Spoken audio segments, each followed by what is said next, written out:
Hello, everyone, and welcome to Edge of Legends.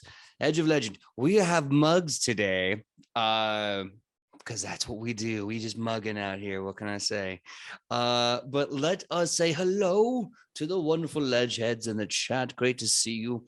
And we are going to do an introduction of all these amazing legends that you see today, and then do a recap and just get right into this bad boy.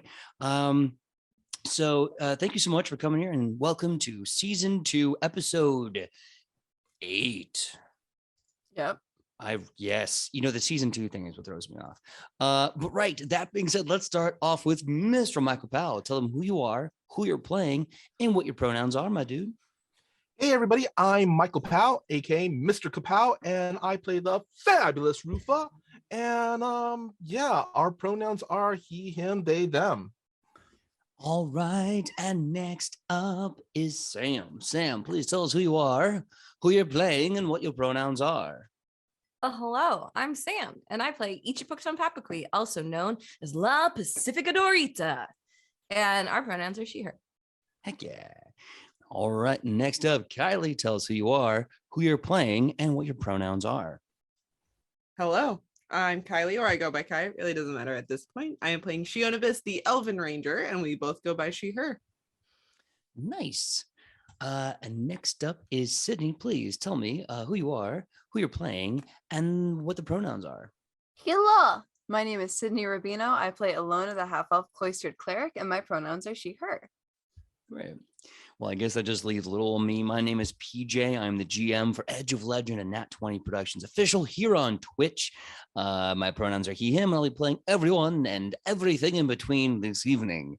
So a quick recap, if you didn't get to see it on our YouTube /Nat20Prods, you can check it out and get a recap of what happened last week. But if you didn't, let me give you the quick update. So in episode 7, season 2, they start doing what we can best describe as where in the world is Tobias Raphaelis, as he has gone missing, just as he is told that he is the prophesied one to die to save the world, and he just kind of went, bet, and then leaves. So in order to try and save the world, the heroes of tomorrow look at 2 missing maps. One for Shin and one to Or. Well, discussing with each other, they decide they're going to go to Shin, because even if they don't find Tobias, they can find more information about a secret symbol on Rufa's hand and what that means. So after some fishing journeys on a merchant marine ship, they accidentally take a little bit of a left turn too close to a well-known town called Doltonshire, where in the middle of the afternoon, a horrible darkness befalls them.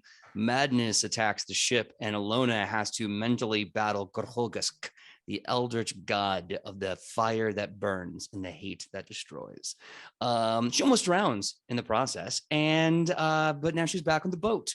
And the horrible inky night sky goes away, and they make a quick course correction as Rufa uses a feather token to make a fan and blow the breeze just right, and the ship comes to dock on the coast. And this is where we are going to be starting episode 8 of Edge of Legend. So everyone, tell me, I guess you could say, let's set the scene first. So the boat is coming to land. You see land just ahead. You see a small dock, and you see kind of a horseshoe of tiny wooden houses, kind of raised wooden houses, and a bunch of men and women working hard, wearing leathers and taking the wood and the animals from the forest and bringing it to the town.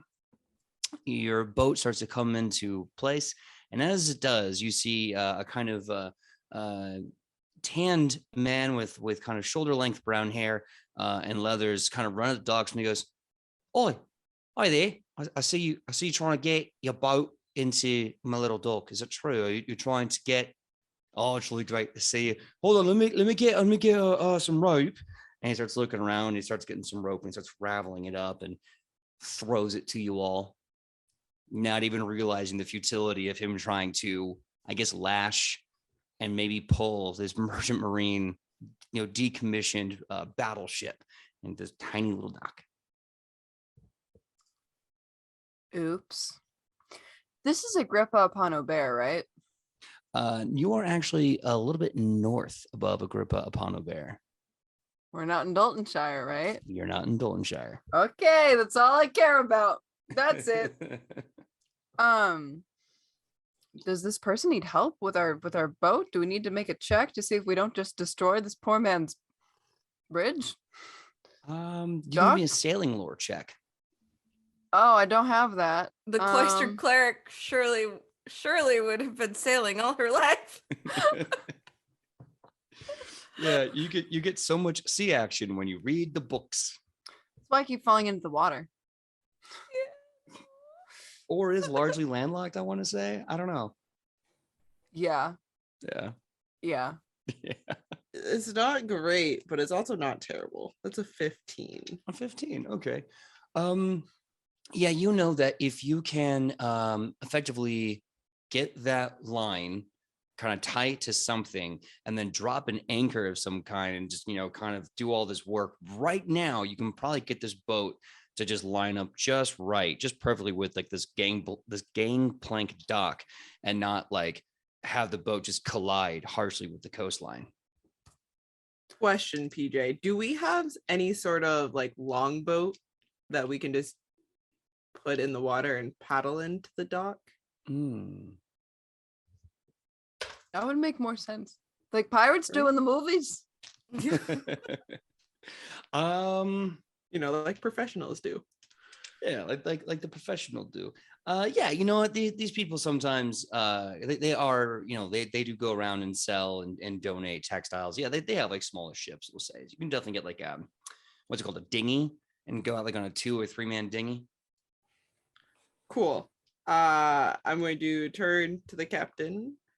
I highly suggest that we do a longboat instead, because destroying someone's dock as soon as you come in, not a good look, but that's just me. So Yeah, seems like the move. right. And hoping that she'll agree and drop anchor. Oh, And then, yeah, no, no, my she. dice. Oh no, right. So she definitely goes like, oh yeah, of course. Let me just go get the anchor now. She runs off. And once she makes sure that you have it lashed, she drops the anchor. Of course, the call goes out like anchor down, and then all of a sudden it's like sails down, and the sails come down and everything else. And now you're just kind of like drifting with the cards in neutral, just on a hill. So once you dock, Ichi, give me a perception check. I gotta dig my dice out. I don't know why I didn't bring them out. Oh wait. Also, really quick, I'm gonna show off my Moon Ace dice that my friend made me for my other campaign, in which we have decided to make a fantasy mayonnaise business, and they're mayonnaise colored. So I just wanted to show them because I think they're cool. So Anyway, awesome. all right. I'm making a perception check. So that is 15 plus 10, 25. Nice, not bad. Brain. All right, so with the 15 perception check coming into the dock, you recognize maybe not the location, but these people and the way these houses are built. You recognize this community. I recognize this community. Why is it so familiar? Why is it so familiar? One of them goes up to you and says, "Oh, hi, it's great to see you again. My name is Tanner. I'm a hunter. That's Hunter. He's a Tanner. It's great to see you again. It's been a long time." Yes. We're at the It's village the of the himbos bros! again. The village of the himbos. You know what? It reminds me of, in Naruto, they had those steel headbands. It's like a hidden himbo village. I kid you not. If I could show you this, I would. I literally just wrote down, they land in Himbo Village.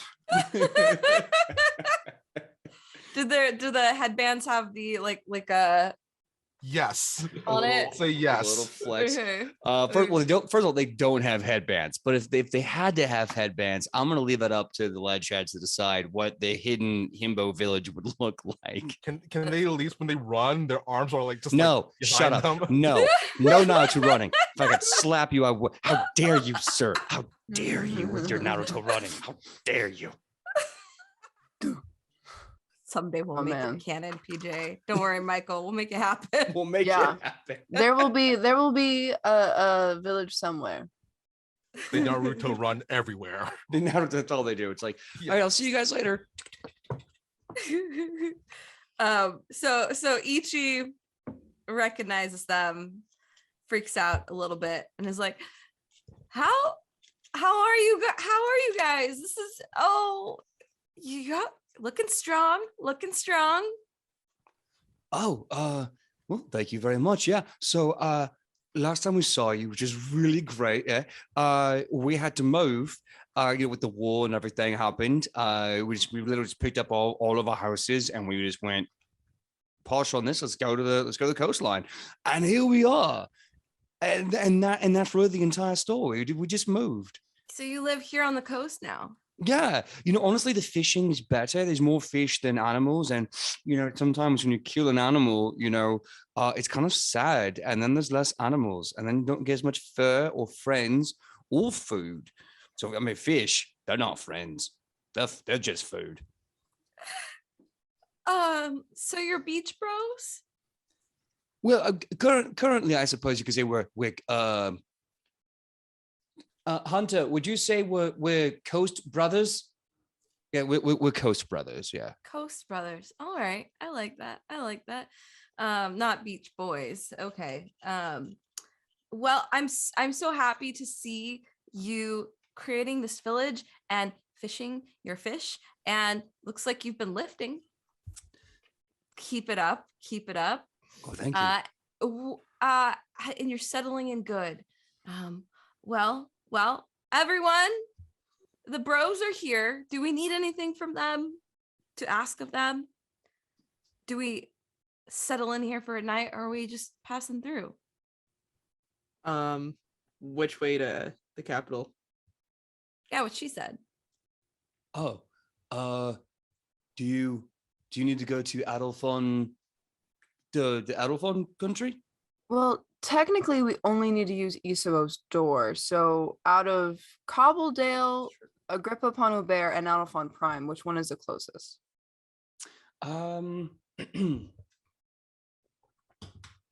Okay. So they look around and they start kind of like they get a blade of grass, lick it, and they kind of take it up and they start moving it like this to kind of do you don't know what their gymnastics mentally is, but they go. The closest would definitely be Agrippa Pont Aubert. If you want to keep going up the coastline, though, you can keep going up and go to Cobbledale. But you'd be paddling the whole way up. If you don't mind walking, you can go down and you can go to Agrippa upon Aubert, or you can. You'd have to have a much longer hike if you go north. Yes, you would. How? We're not gonna pass Daltonshire if we go south, do we? We Possible. We will. You can make a survival. I'd You have rather to. go You have to north. make survival checks. Don't to not get lost. Do not get lost. To the north. No. So if we walk to Agrippa Pont Aubert from here, how long of a journey is that? It's like half a day. Yeah, it'd be like a day. Like you probably get there like end of day. Or technically we could just fly there on the bats. Bats. Do we have You our gave bats with us though? bats. Yeah, you can Or summon do we your just bats. call? We go Yell out bats! Yeah, like sonar. magical summoning bats to fly with. I have a clicker. Beep. Beep, beep. All right. So if you do summon your bats, you can then try to pilot them to whichever place you want to go on this continent. Where do you want to go on the continent?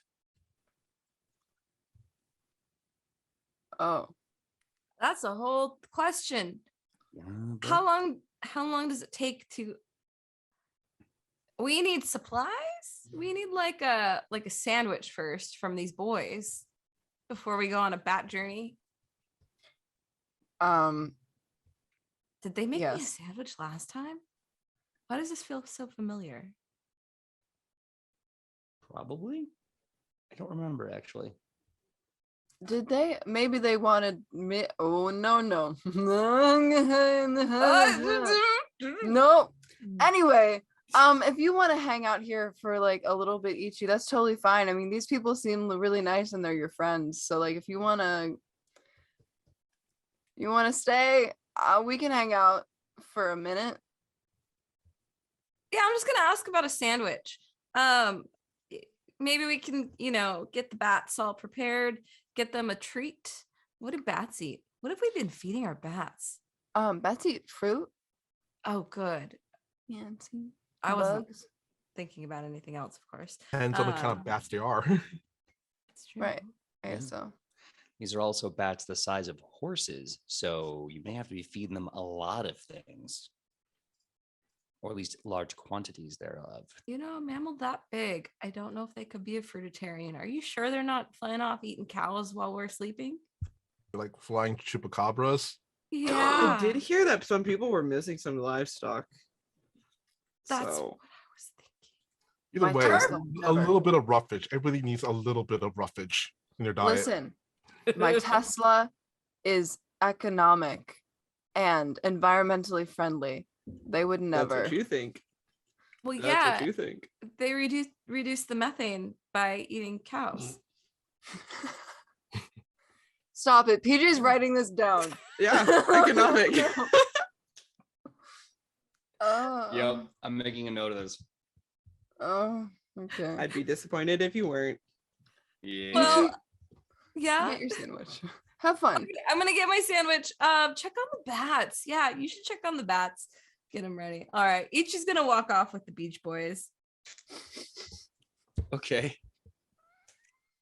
So yeah, you walk off with Hunter and Tanner. Tanner, who is a hunter, and Hunter, who is a tanner. Are you going off with them to get a sandwich? Just so I want to make sure I know what I'm about to get myself into here. No, a sandwich, PJ. I don't know what else it would be. No, that's what I just want to double check, because there's a lot of vibes anyway that was happening. I just want to make sure I know. So we are talking having about a sandwich, PJ. Sandwich. Like yes, turkey or tuna fish or chicken Yes. salad. absolutely. So 2 pieces of bread. Just Lots of meat. So the two Coast Bros run into Suller, who is a trader, like trades things, and Guyver, who is actually a diver, and they all hang out and they start talking, and you start realizing they have this language of their own. There's kind of like a local colloquial vocabulary in this little village. Yeah. And like you're kind of getting some words you recognize, but everything else is like, what are they saying? And then Hunter looks to you and he goes, we can absolutely get you a sandwich if you'd like to. We have 2 fresh loaves of bread, lots of fish fresh from the ocean. We've just scaled it and we just filleted it. And we have this wonderful little green herbs that we collect in the garden. We can use for like a nice rub, and some other sauces that we make. Yeah. Okay. Yeah. I would love that. Sandwiches for everyone.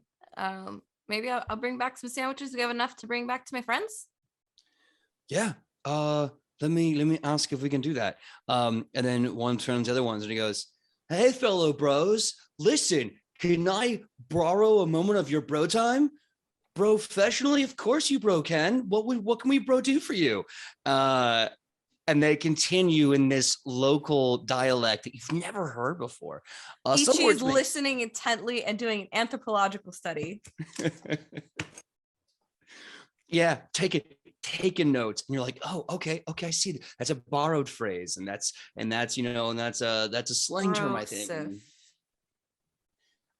And as they're having this dialogue, eventually they say like, yeah, wait like 15-20 minutes and they'll just make like 5 really big fresh fish sandwiches for your crew. Baja style? What was that? Baja style? Do we have that? Do we have Baja style? No, what does Baja style mean? Oh, my bros. Oh, my, and then each checks her notes. Just like, Broamley. No, wait. Sorry, that's wrong. Give me a second. Brosifs and gentlemen, it has come to my brotention that you do not know the ways of Baja fish sandwiches. So if you could be so, bro friendly as to, no, bropen. If you could be bropen to me showing you the bropes, I would love to teach you some things, pass on my knowledge to bros. They tell you that they're very broken minded, and they definitely want to, like, they watch as you lead in this Baja style. So please tell me, because I actually don't know what Baja style is either. So please tell me what Baja style is, and how are you teaching them about this?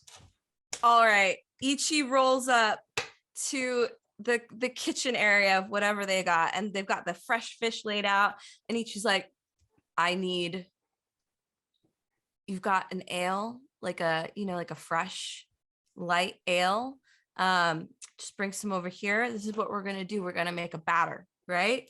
Batter it up, but now secret weapon. We take the ale, we put it in the batter, right? We're not drinking it. It's going in here. She mixes it. She's like, all right, now we got the fish. We got the fish fillets. We put it in there. We dip it in the batter, and it's all coated, right? And then we're gonna stick it in the oil. Let's go. And you see the batter surrounding the fish kind of fry to this golden texture, but it's also kind of puffy. Like the ale and the batter has made it kind of puffy. And while that's cooking, she gets out some raids their vegetable larders and finds some type of cabbage and just chops it up, makes a little crema, and puts it all together on like a nice, like kind of like white bread sandwich, kind of like how the Japanese sandos are. Michael, I know you know what I'm talking about. I know you've appreciated a sando in your lifetime. So it's basically a Baja fish taco in a sandwich. And so she cuts it all up. She slices. She goes to slice the sandwich.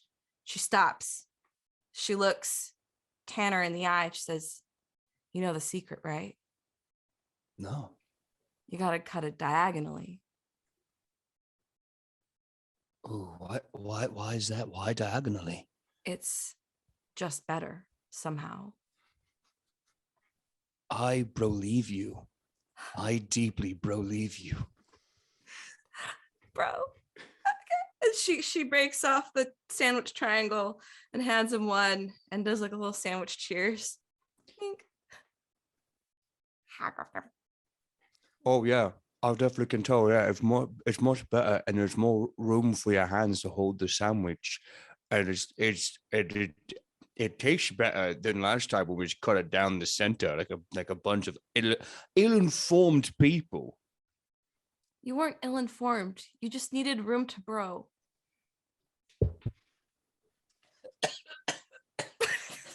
I'm sorry, PJ. No, it's okay. It's good. It's worth it. Dying on my coffee. Sorry about the audio. I killed him. Okay. You did. You got me good. Whew. All right. Well, that'll help me wake up. So, yeah. So you have this moment. Hero point. Everyone has tremendous sandwiches. Hero point for Sam. Everyone has these amazing sandwiches. And the people of this tiny little hamlet are just mind blown by this new way to make sandwiches. Like, yeah, did you know we could use the thing we drink and eat, mix together, and make like a fry out of it?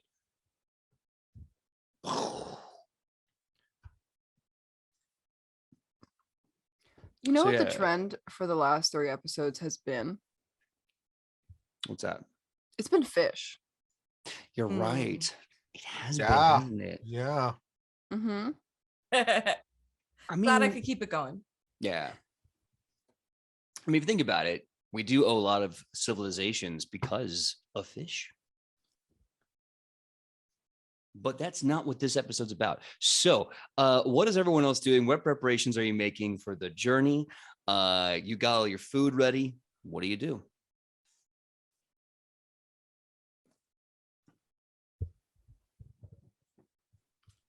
Are we just Anyone? waiting for Just- Ichi to come back? Yeah, does Okay. Ichi bring sandwiches Oh, back? Ichi absolutely brings sandwiches back. She's got all of the dudes in bro, like in tow. Anyway, and they are in like a sandwich procession to bring sandwiches. I got This- sandwiches. Hold up, wait. So you mean there's this imagery of Ichi, this tiny little rock dwarf, amazing barbarian, Hawaii man, and then just with a procession of hot men, hot ripped dudes carrying sandwiches. That's incredible. Yeah, this is the life. This is the life she lives. I love Ichi. Ichi might be my favorite character. Anyway, great. After sandwiches, hop on Tesla, go fly. I mean, Yeah. well, here's the thing too. We can take the sandwiches on the road. They're sandwiches. You mean we can hold them as we travel in our hands? Yeah, it's like having a meal, but in a sandwich shaped package. It's a sandwich. It's a sandwich meal. We Do could they have take a sandwiches? food out with us, like a takeout. That's a good idea, Rufa. There you go. Revolutionary. Morellis goes, yeah, you're right. It's like you're eating food, but you're flying very fast. So then you're eating fast food. I think we're on to something. I think we're definitely on to something here. Yeah. Yeah. Great ideas. These are great ideas. I think we should quit adventuring and just open a sandwich shop. Maybe later. I guess we have stuff to do. All right, let's get on these bats. You ever think people like tune into the stream and just hear this and they're like, I wanted what? Sandwich? Yes. This is a stream about sandwiches, fish, and bats. And if you're not cool with that, then you should be on your merry way because we're having a great time. Look, they all can't be eldritch horrors haunting a boat and a corpse dragon castle final fight with an evil general. Sometimes you're just gonna bullshit about fish and have a great damn time. With that being said, so you take off and you're flying and you're eating your lovely, amazing fish sandwiches. And correct me, you're going to Adelphon, right? Or are you going to Agrippa? I thought we were going to Agrippa. That could have. Let's go. assumed. Yeah, let's go to Agrippa because even though we have the entire continent, Agrippa is still closest. That means it's like what, 15 minutes, so we can just walk through Iso's door and get right to Shin. Sure. All right, Do we still have to make sure we don't get lost? Yeah, that's why I have to make survival checks, everyone. So Mhm. as you're flying, I want survival tracks, so you're kind of tracking where you are in the sky. Wow. Good thing I'm kind of good at that. Kind of, maybe. Not really. Sort of.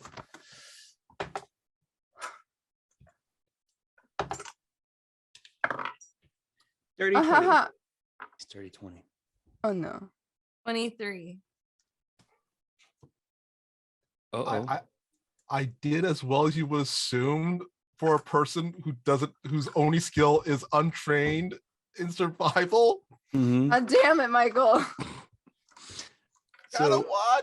oh No, okay. Michael. Okay. Hero point. It's a hero point. Noted. So We're gonna time to the bat so it doesn't fall off. yeah. So Sydney, what was your survival? I mean, I got 14, but compared to a nat one, it's not that bad. So here's how this is going to go down.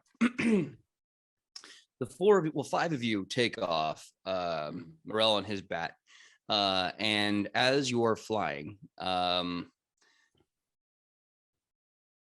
Shionibus and Ichi, you start kind of like drifting off to the right a little bit, kind of making a big sweeping turn. And as you are keeping your eyes focused, you finally lock on to the south coast of the continent. And you know that the south coast is where Agrippa upon Aubert is. It's basically the last city before the Sand Sea that separates the Adelphon continent and Asmacon. So you see it. It's at this point in time that as you try to look back around and make sure the group's all together, that you're missing 2 people. Sidney, as Ilona is flying and Morel is kind of trying to fly the damn thing behind you, you kind of start getting a little too low to the ground, and as your bat's getting lower and lower, you realize you've kind of lost sight of the coast, and then you notice a thick forest. And this thick forest has a kind of like a temperature shift. It's a lot hotter. It's a lot moister, swampier, if you will. But you do start picking up a very unusual, very large set of footprints stomping around in the mud all over the place. And as you start flying around, noticing these prints, you realize you're suddenly in the thick of a dense swamp. It's a very small, dense swamp. And you hear this loud, booming orc scream, "Where's my donkey?" We're going to cut to Rufa really fast. Rufa, what the hell even is this thing? Who made this? Where's the brakes? What is this? No belts? Come on. Airbags? None? This isn't safe. This isn't safe. Recall this bat. This bat needs to be recalled. What is going? I hate this bat. I did not like the jungle that I suffered through. I hate the Godlands of Asmacon. That was a bad trip. And by the time you realize you've just been kind of ranting to yourself with this bat, the temperature shifts colder. Moisture in the air. It's a very heavy fog starts to roll in from your west side. And then the bat gets confused and lands. And it seems almost unable to will itself to fly. It kind of disembarks you.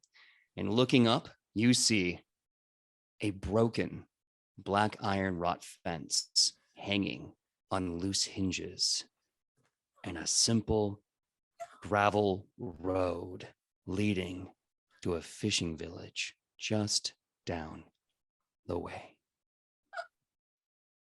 I just want to say this would never happen if we got the luxury version, the XLs. You know, the one with the GPS and everything.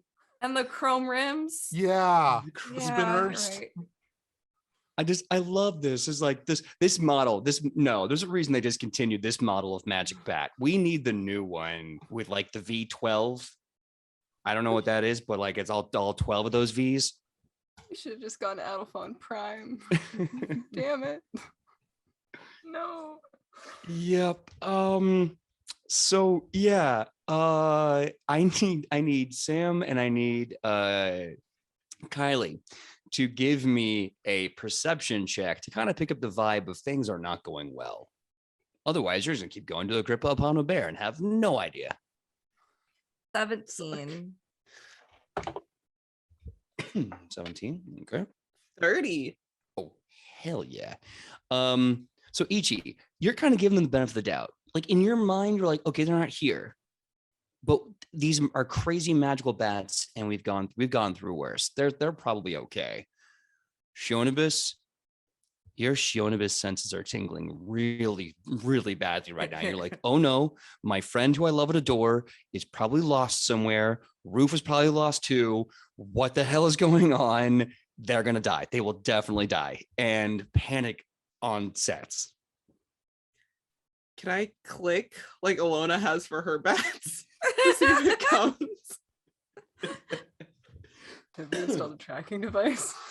Bat GPS. All right, you're so gonna do the clicker to see if her bat responds. All right. Yep. Hold on. All right. So yeah, the clicker, like click, click, click, click, click, click, click, click, click. Your bat. Are you riding your bat or your griffin? I'm on my griffin. That's right. Lucille, right? Or Gladys. I Maybe? can't remember the name. It's one of those two. I'll figure it out. Yeah. So you're writing, let's call her Lucille for now. So you're writing Lucille and you click, and she starts looking a little, she roars and squawks at you like, what? I'm right here in confusion. Other than that, you don't hear any response of bats or echolocation.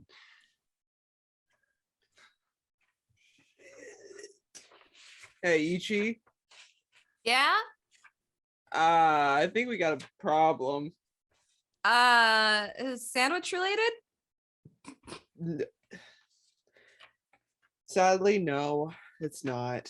That's not sad. That's good. That means that we made them well. Anyway, what's up? Have you seen Alona or Rufa?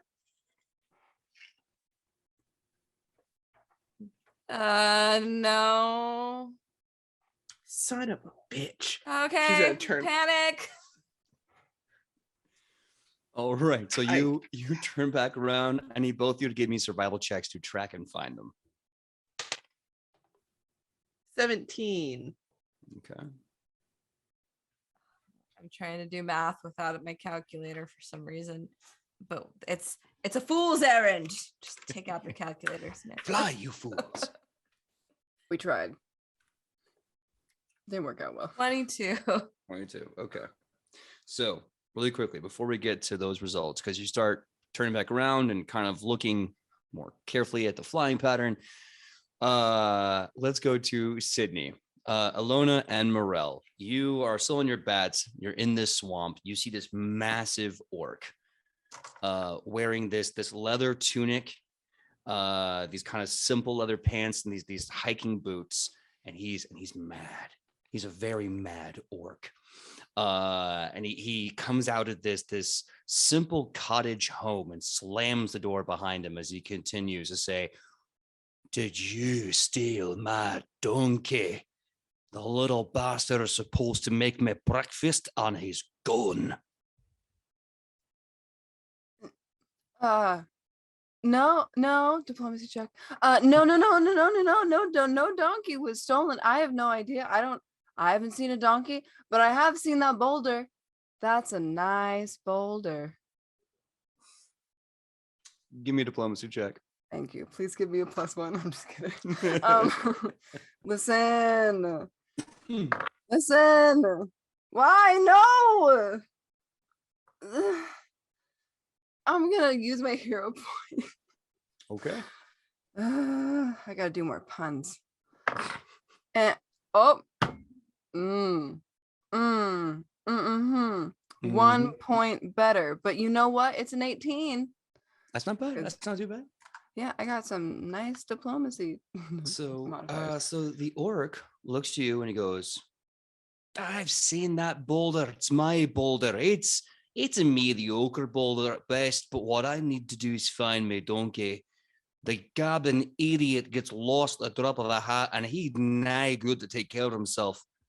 The other day he tripped over his 4 feet that don't intersect in front themselves. How does he do it?"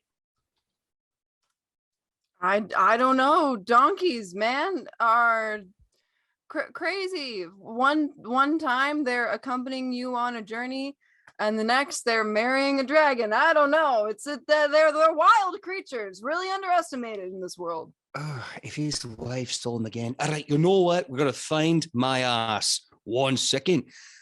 He jumps back into his cottage, he comes out fully armed and like just the most hodgepodge armor, and he goes, "All right, fine. I'm charging you with helping me find my ass." And then he just starts like stomping through the mud.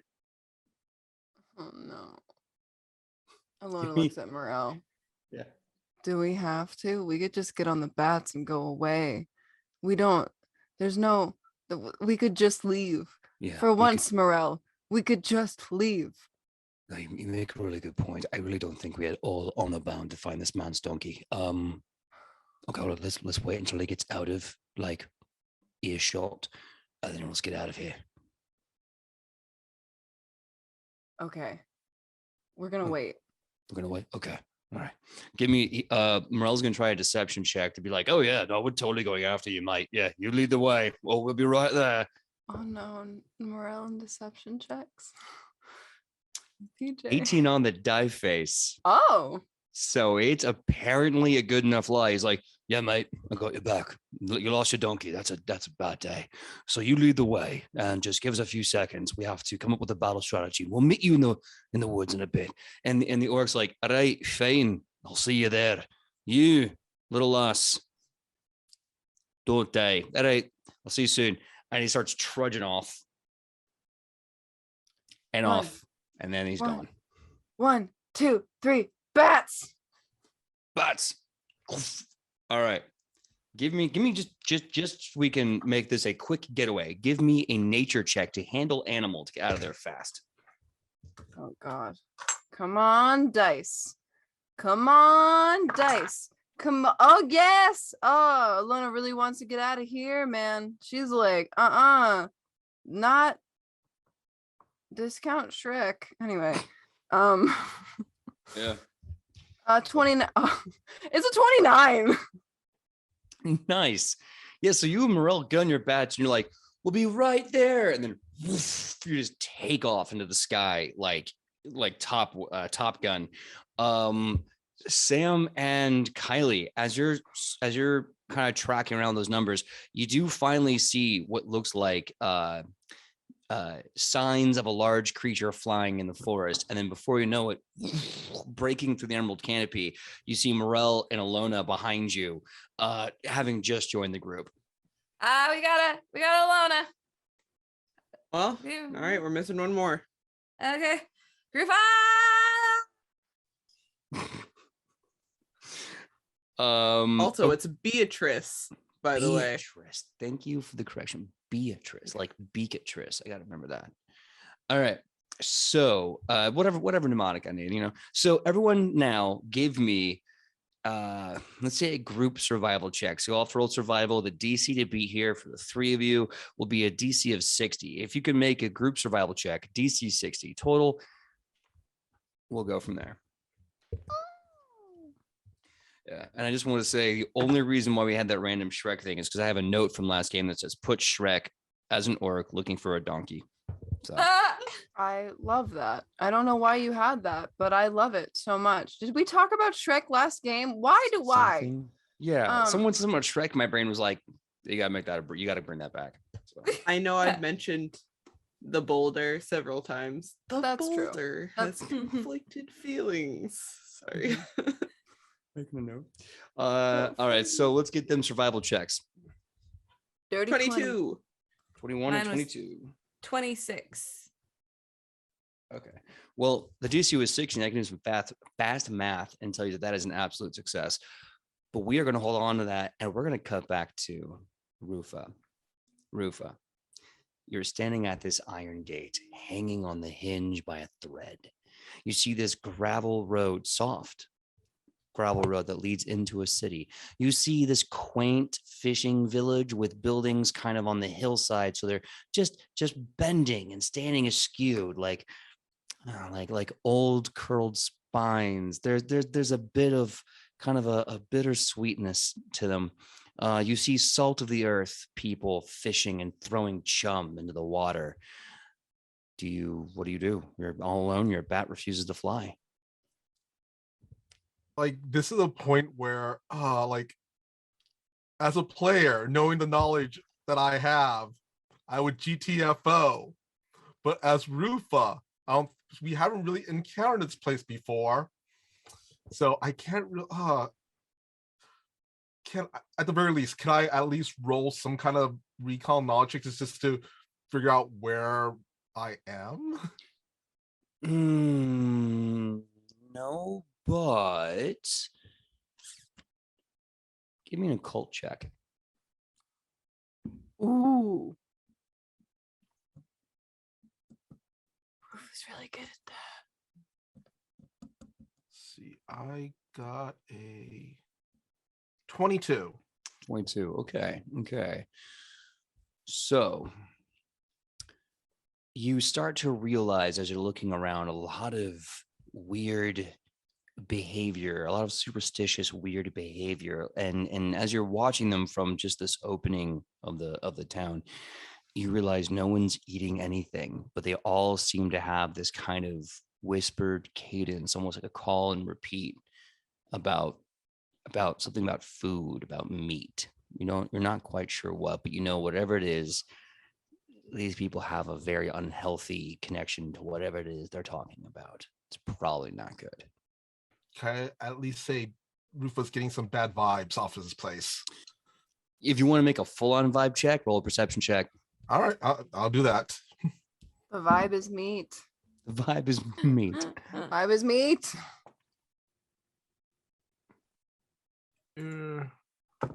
Where's the beef? It's human. Where's the beef? It's human. That Where's is the- a 25. 25. Yeah, the vibe here is super sketchy. The vibe here, and you don't know why. There's no reason to be sketched out by these people. No reason whatsoever. They're just fishing and being creepy and salty. But yeah, no, it's wackadoo. It's not okay. Okay. Rufa, while he's not gonna step forward, I'm gonna say Rufa's getting like the bad vibes from this village. So he's gonna, at the very least, when he sees the people, he's just gonna yell out, "Ahoy! Hello there! What's the name of this great seaside village?" One of them just like throwing just bloody chum into the water stops. What? Oh, hello there. We're just a small fishing village. You can call us the city of Dalton. Some might call us Daltonshire. Okay, I definitely want to roll an occult check on that name. Go right ahead and make a check. Murder. Judas, no.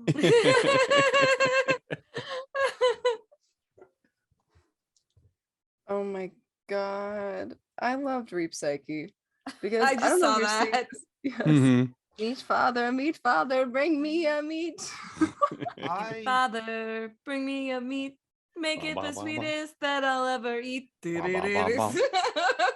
I got a 30. 30. This is a cult? Yeah, I Alright. rolled an 18 and then I added my bonuses and that came out to a 30. Now, I'm going to give you an opportunity here. I'm going to ask you a question. Do you want to know? Or do you want to forget? Oh, as a player, I want to forget, but as the character, Mm-hmm. I have to go with how Rufa is built. Yeah, I kind of have to. I kind of gotta. Okay. It's one of those metagaming things that's Investigator. yeah. So you know what? We'll go with yeah. All right. Okay. Give me a very hard willpower save. So the DC for that is a 30 will save. Oh, I'm sorry, impossible. It's impossible. well, it was nice knowing you, Rufa. It's been real. It's so cool. Take I've care heard of the your meat bat. father's nice. What? The meat father's nice. So we'll Salute, take thank you care for- of your bat. We'll take care of your bat. We'll explain to the people of Shin. Oh no, what? It's me to beat, right? Yeah, you gotta get a 30 or up. I Did rolled you- a 19 and my willpower bonus is an 11. So that was 30 exactly. Okay. All right. So you're trying to recall something about this village and you realize you've never ever seen this village on any map ever. You've looked over tons of maps during the war. You've flown by this place countless times and you seem like it's like you feel like there's something there, but you never remember what it is. It's almost like for lack of a better word, the Mandela effect. And you just can't quite remember exactly what. And you're thinking and you're thinking and you're thinking. And then suddenly one of the village people of the village come to you with a large fish, big mouth bass, and they say, if you're hungry, we can feed you. We're very hospitable after all. And as you're looking at that fish's wide mouth, you start kind of hyper focusing deep into its dark, desiccated, decayed fish body. And this darkness comes back to you in your mind. And even though you swear you've never been to this village before, you suddenly feel a presence coming from the water. Like a tidal wave approaching, cresting over the horizon, it comes to you with this massive presence. It takes almost forever for it to crest until all of a sudden, all at once, you see these two little eyes peering out of the water. And then the entire enormity of this eel snake just breaching the water, its mouth opens wide, extends to impossible dimensions as you see teeth, an abyss of biting and gnashing, in this voice that just screams to you, you hunger, you desire power, gold, homes, you will feast on all of it, and I will feed you. I am the one who feeds my children. I am the father of the meat. I am Zog. Now, little one, what do you hunger for? And you are now immediately aware that you are in its mouth. Like Pinocchio and Monstro, you are in the mouth of the beast itself. What do you want to eat? What do you want to have?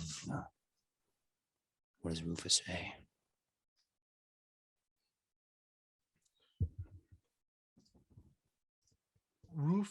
Can I say Rufa was about to say something, but then he just feels something kind of like warm at his side, and he reaches into his pocket and pulls out a fish sandwich.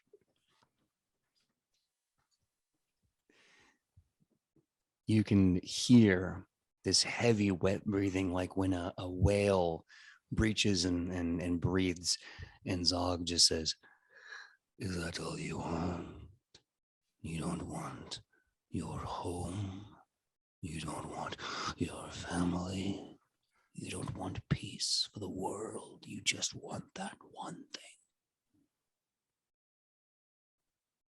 Rufa looks at the sandwich, and kind of the past, PJ, would you say like a year? The group has been together for like a year. Oh, about a year, yeah. About a year or so. Uh-huh. I'm gonna say kind of he gets the, there's like a little montage going through the, front of his face and everything, of his friends and everything. And Rufa just goes, Rufa is happy with what he has for now.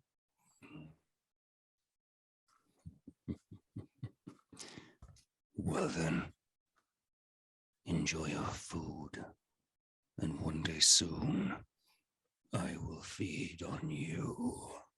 And the mouth leaves you and starts vanishing under the ocean.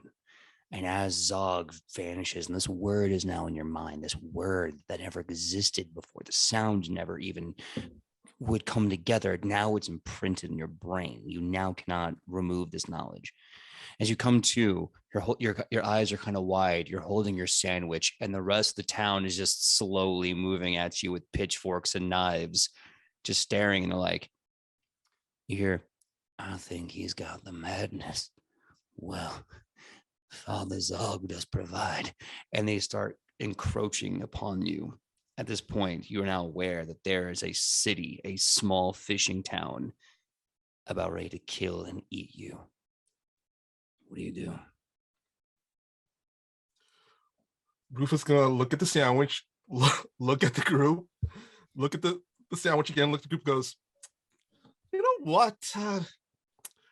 You folks think it seems that you can use this more than Rufa. He's gonna toss the sandwich at the crowd and run the other way. As you toss the sandwich, they open up their mouths, and all of a sudden their jaws keep distending and distending, just until their mouths become easily like 3 feet long, with just stretched flaying skin for cheeks, and they just scream and start chasing you. They bat the sandwich away. Give me, because we have to get back, give me your choice of athletics or acrobatics to run as the entire town is chasing you. Go with acrobatics. It's 1 higher than athletics, unless I could use my athletic strategist feat with this, which lets me use my intelligence bonus. I'm gonna say no. Okay. Say no. Oh. Michael. What is it? What is it? Oh Nat my God, 20. shut up. Shut up. I wish I got Amazing. I was this lucky when we went through Daltonshire the first time. So the town is just chasing after you, screaming and throwing things at you. You are just booking it. You finally get to the edge where that soft gravel road was, and it's almost like some unusual like training reaction. The minute you get on the soft gravel, they all dead stop. Like a leash has just tightened, and they're just pawing the air where you last were. Their gigantic mouths just biting at the air, trying to savor just a bit of what you could have been if they ate you. And then they just turn around and saunter back, their jaws slowly connecting back to their jawline and walking away. You feel this immense desire to get out of here. You walk back to your bat. Give me a nature check to handle the animal to get it out of this area. Here. Plus 9. That is a 26. Okay. So, yeah. I was gonna say, can I just have a real quick moment here? Rufa's gonna look at the bat. The bat's gonna look back at Rufa, and Rufa's gonna go, all right, bat, you do not like me. Rufa is not too happy with you either. But neither of us wants to stay here, and unless you want to go back in that village, So let us leave. So the bat just takes off. Now, just like vertical with 2 powerful thrusts of its wings. As you're tracking your way over to where you think you lost Rufa, you suddenly see off on the right just heavy, thick fog taking over the entire southeast part of the coastline. And then the bat just comes breaking out of the coastline. Sure enough, you found Rufa. The bat has eyes, terrified, wide, dilated eyes. Rufa has been doing some running, but now you've all been reconnected. You all have been brought together. Congratulations, Rufa. You survived Meat Daddy. So the only one left. So Alona faced Kuthogist. Sam Ichi faced Kamba. Rufa faced Zog. So Kylie, you're next, man. That's Jonas okay. has I have gotta my own face one demons of that I'm fighting. So I have my own Okay. demons that I'm fighting. It's fine. Yeah. There's a handful of elder ones left. You never know. There's a lot of fun possibilities there. I'm okay. I don't, that's really generous of you, PJ. But I just, I gotta take one for the team, and I'll be the odd one out. Don't you worry. Okay. So yeah, I'm just going to hand wave and say, now that you've all, because like the 2 of you, Sam and Kylie, you've definitely been to Agrippa upon a Bear. You've course corrected to get over here to get your friends back. So you easily take them back to Agrippa upon Aubert. You land there. Things are pretty standard. The vibe is good. Some of the damage from the war has been almost entirely healed up. The theater has taken its production on the road, and it says, it's kind of signed like it says the newly remastered re-edited Heroes of Tomorrow play is now on the road. Look out for our 3 amazing new talents. Grim Tooth Limelight, and Great Face Happy Joke.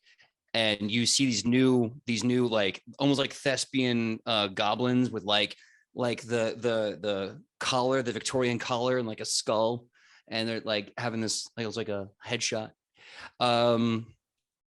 And everything else there pretty standard. What do you do? Rufa, Yes. What is it? our show's on the road. Do you see? Oh yes, that is very good, very good. We should also probably tell them that there is one town that they should probably skip. Yes. Which one? What? Not the no, Bro Town. They made not the good Bro Town, not the sandwiches. Bro Town. Nearby there's a little fishing village. Does Rufa still remember the name Daltonshire? Nope. The minute you try to look for it, it's like it's not there in your brain. You just remember Zog, father of the meat. That is strange. That is strange. Well, there is a town that Rufa thinks he was just at that. There are lots of fog and very, very bad vibes and rusty hinges and fishing and just if they find a town similar to that, just honestly have them turn around and just leave. Do not go through that gate. Okay. Yeah, I can send a letter. So you're saying you found a town that was the opposite of the Bro Town? Bad vibes? Yes. Sir. For some reason, Rufa does not quite remember the name. Huh. Itchy. Yeah. Let Rufa ask you this. Do you ever get the feeling that there is some very, very strange things about with this world we are in, we reside in? Oh, all the time. My grandmother talks to me from the dead. Yes. Yes, that is not usual. But yes, perhaps one day we should maybe do a little research. Maybe it would be a good book, but perhaps one day a #1 bestseller, perhaps. Or a new play. What a new play! Yes, perhaps.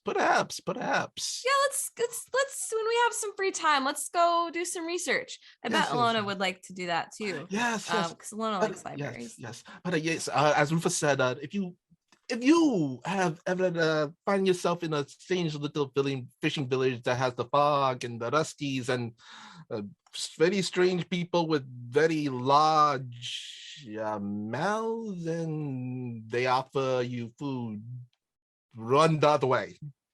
I will remember that, though. I mean, that was you kind of are somewhat describing the Bro Town that I was just in. And more depressing. More depressing. Yes, Okay. more depressing. Okay. Because they were all very chipper, honestly. Yes. This will be the opposite of the chipperness. Okay, I'll remember that. All right. Good. All right. No bros, no go.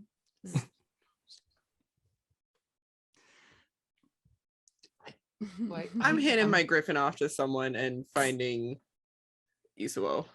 Okay. I'm like, careful. She's peckish. And I'm gonna walk. Damn it. Give me a second. I'm still trying to figure out if I need to give a hero point for no bros, no goes. And then there's the peckish. You know what? You both get hero points. Hero points to Sam and Kylie. While we're shelling out hero points, during the entire exchange in Daltonshire, Shem Jenkins and Effie Burton had 2 incredible puns that I feel like need to be shout out just because they were that good and they need to exist forever on YouTube. One of them was Shem Jenkins said meat as an MEAT, to beat. And the other one, Effie Burton called Rufus sandwich a hero sandwich. I think I can definitely give a hero point for both of those. I think I saw the meet to beat, and I love that. So hero point to both Jem Jenkins and Effie Burton. Yeah. You got a hero point. So you never know. You might have to save them today. Use them today to save them. Right. So that being said, so you hand off Beatrice, who is currently housed in the farming part of the town. So you're just going to go to Eastwo's door and go from there. Okay. Is there some kind of magical liquor I can bring as a housewarming gift to be like, for Eastwo? hey, yes, Yeah, go. You can hop under the typing point. They've got all kinds of drinks from all over the world. sick. I'll do something from Tezuku. Ooh, okay, yeah. So you show up with this really nice Tezukan pressed wine. In the container is stored in a special way, so it's kind of like when you use when you kind of like nitro boost like a dark beer. So it's got like that nice creamy texture, that nice thick head. It's very, very cold, and it's very delicious. So you get to Ishiwo's house with this beautiful beverage. They open the door and they look to you. Oh, well, it's great to see you. Do you want to like to come on in? My daughter's back from her education sabbatical. Yeah, that'd be great. We have something to discuss. Ooh, well, I do love discussions. Is this for me? This wonderful. Of course. I made my way back home a couple weeks ago and stopped in Tezuka on my way, and I thought, well, what a lovely gift. I feel like it's been a while since you've been back home. You know, you are so thought. I'll tell you what, I'm going to open this right now. We'll have a little bit of it, and then I'll, keep it for later. Come on in. I'll get some glasses. Please make yourself at home. I have the music box playing. The seats are warm and kind. Just go ahead and take a spot. And they go and they get some glasses and then pour some drinks. I was like, I'll usher everyone in if everyone's with me. But come on, we got shit to do. So you see Marinli Logorunun come into the room. She's still wearing her mad scientist clothes. She's got her coat and her apron and her leather gloves, and she has her goggles down over her eyes, and you can see this kind of like dark soot all around her face. And then she smiles wide, her little gap-toothed smile. She goes, "I just invented a new kind of bomb or engine. I don't know yet, but I made it, and it's awesome. It's gonna be the best ever."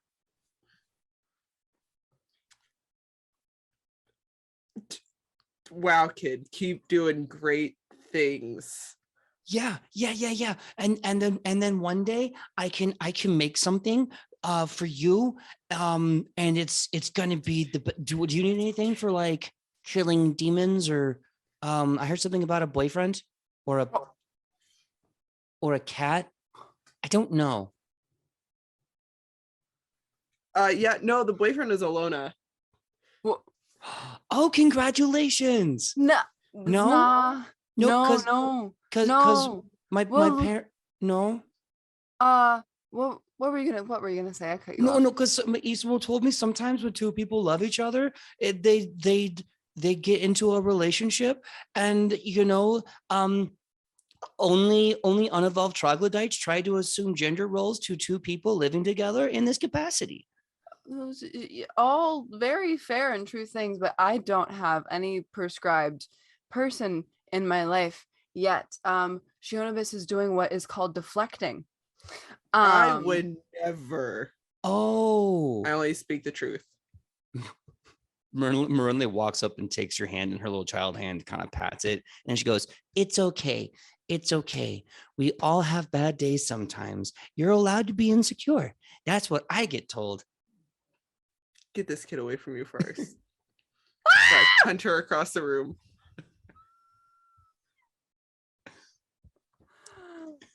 Fire!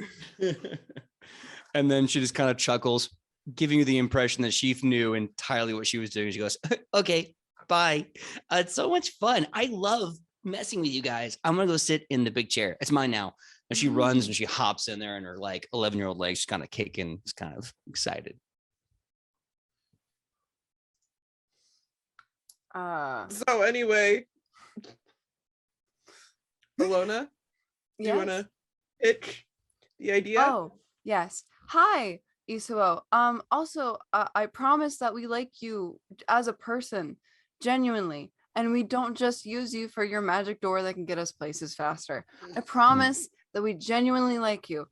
It just happens to be that most of the times when we visit you, it's to use your door. But here's the thing. We've lost Tobias. We think that he could either be in Shin or in Orb, so we're going to try Shin.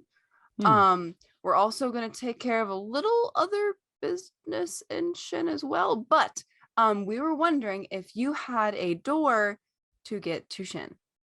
Oh, well, about the business, I assume you all are talking about with your friend Mr. Rufa over there. Yeah. Hello. They wave to you. Hello there. Yeah, well, okay. Sure.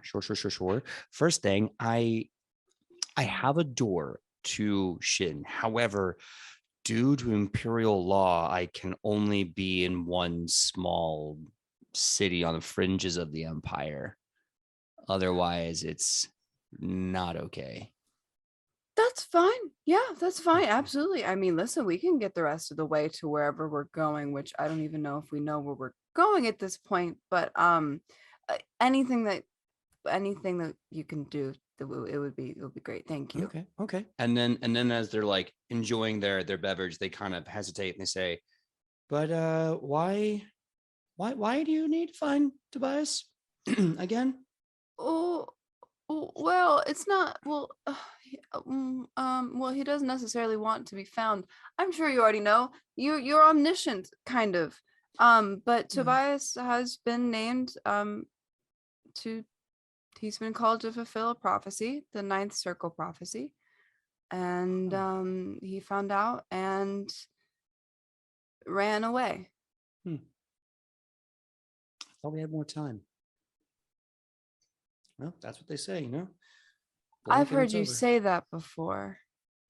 What did I say? That you thought we had more time. I've heard you say that before. Well, what can I say? I never leave my house. What is time even? It's a construct. Forget it. What do you know about this ninth circle prophecy? Well, at the risk of sounding childish and misleading, I know that this is the 9th time it's happened. Wow. Yeah. I wouldn't have guessed that. No shit. Do you know exactly what this one is about? She looks to Alona. We've been able to kind of go through a little bit of it. We're still pretty vague. We know that there's a well and that fathers and sons, and it's a cycle of fathers and sons, and that there was something that was very deep that was buried and hidden that's going to come to light. And we have a bunch of theories of what that could be, but we don't, of course, know for sure. Okay. Well, theories are a great start. Everything starts off with a theory. That's what they say. Right. Yeah. So, I mean, of course, our goal, I would hope was to prevent the prophecy from having to come to fruition, because, we don't want to lose our friend. Yeah. He's he's a complicated one. That one is filled with a lot of pain, a lot of hurt. If I remember that boy correctly, he wants so badly to make everyone happy around him, but he doesn't know how to make himself happy first. Oof. But he's used to being disappointed. He's used to being hurt. There's a power in that for him. And he is used to saying and doing things that may be a little unorthodox and sometimes disagreeable. There's a weird charm in that, I suppose. But yeah. Let's go save that. Let's go save that boy. So, can you give us any advice on traversing Shin? I'm sure Rufa could, but your perspective would be helpful too.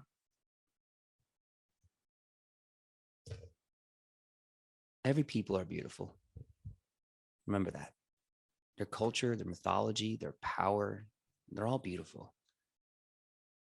Oftentimes, the problems you run into is not the community, but the pillars that keep the roof up. And they kind of look to Rufa. You always have to be careful about the pillars that keep the roof up. And of course, politeness is always returned in kind. So if you are polite, be polite back. No reason for them not to be. You're always polite to me when you come to my house. And case in point, I know you're coming to my house. I know you're coming to use my door, and you're already apologizing for it. You're worried that I'm feeling used, and I get it. Believe me, I do. But thank you. You don't have to apologize for that. If you know we were coming, then why did you act surprised when we opened the door? I find hospitality or guests like to feel a jovial sense of welcoming. And sometimes surprise is always a genuine form of hello. That's gotta be exhausting sometimes, trying to pretend that you don't know everything. Well, I am very tired. We're all tired. Girl, let me tell you. Oh my God. I love my little one. She is my sunshine. She's my morning coffee. I love her. I am raising the most rambunctious, mad scientist woman. One day she'll grow up, and I don't know if she's going to either destroy this world or improve it, but I know that little girl of mine is destined for greatness, and watching her grow is terrifying. That came from you. Well, I adopted her. I had never really met her real parents. I don't know where they are. It still came from you. I'll take credit where it's due. I'm just gonna look around at the group. Well, is there anything we need, or do you think we're ready? I'm ready. Rufus gonna wait. Am I muted? Oh, no. Rufus gonna look over at Itsuo and goes, "Before we leave, there are a few things that Rufus would like to stock up on, and perhaps he could get your opinion on a few things privately, perhaps." Oh yeah, of course. Yeah. Whenever you need the privacy, I'd be more than happy to give it to you. Yes. Well, we could talk while we stock up on a few things, a few necessities, a few baubles. You mean like that talisman that totally saved our ass in the middle of the ocean, and we totally would have been screwed otherwise? Yeah. Okay, we can stock up on that stuff. That stuff's great. Yes, it is always good to have the right tools, on hand for the job you need to get done. I see. So the private, you want to speak business. Okay. Yes. Well, they get their glass. They walk over to the cupboard. They open it. They put the cup back in the cupboard. They close the cupboard, and they just look at the whole time going, "That's what I like about you, Rufa. We're always good for business." And they open the cupboard up again, and suddenly there's all these magic trinkets and curios in their cupboard where all their mugs and glasses once were. And they go, "Okay, you know the rates. You know what you want. I'll just sit back and let the man go through. So, Rufa, you tell me what you want." I said, really quickly, Rufus he's gonna drop his voice down really, really low, at least at an attempt to just kind of privately talk to Itsuo real quick. Mm-hmm. He kind of the first few minutes just gonna be, small talk about, baubles and what does this do and what does that do? But soon he goes, so at Itsuo, well, you seem to probably already know what the Rufa is gonna probably ask you. Probably, but I believe in the right to have you still make those choices. So please, please tell me what you want. What do you have to say? Sorry. Well, Rufa gathers that you probably know Rufa's situation and his what is the word? Not happiness to be a Shin. And perhaps he flexes his hand. This. Mm. She's calling you back home. It's a beautiful thing. It's a beautiful thing going back home. I'm privileged that no matter where I go, I always have my home with me. And I know that sometimes going home is not easy. Sometimes there's people in your home that you don't like, that you don't love, and they don't nourish you. They don't make you feel better about yourself. And sometimes that's part of it, right? True, very true. Mm. But what Rufa is worried about is, especially with what happened recently with the war and the emissary that he sent from Shin to at the Farm Prime, the involvement of the war. Rufa is also worried about the current situation over at Shin. Is it as bad as when Rufa has left it? They turn to you, their face dark, put two hands on your shoulders. They're massaging you, as you can see they're getting the courage to say something. They whisper and then call you by your Shinny's name, and they say, when you miss a pillar, things go out of balance. And when the pillars holding up the roof are unbalanced, the roof is prone to collapse. The Emperor is not well, and the people are suffering. And there is a great civil catastrophe brewing. And I don't know who's going to win, the tiger or the dragon.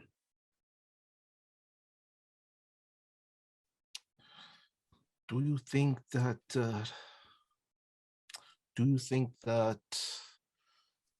well, Rufa left Shin because he knew that if he stayed, it would only get worse, that those he cared about would be hurt. The pillars have already been degrading. The foundation is not stable, already not stable when Rufa has left it. Is it truly a good idea for Rufa to return to Shin? Would that, for when ripples are made in a pond, things happen.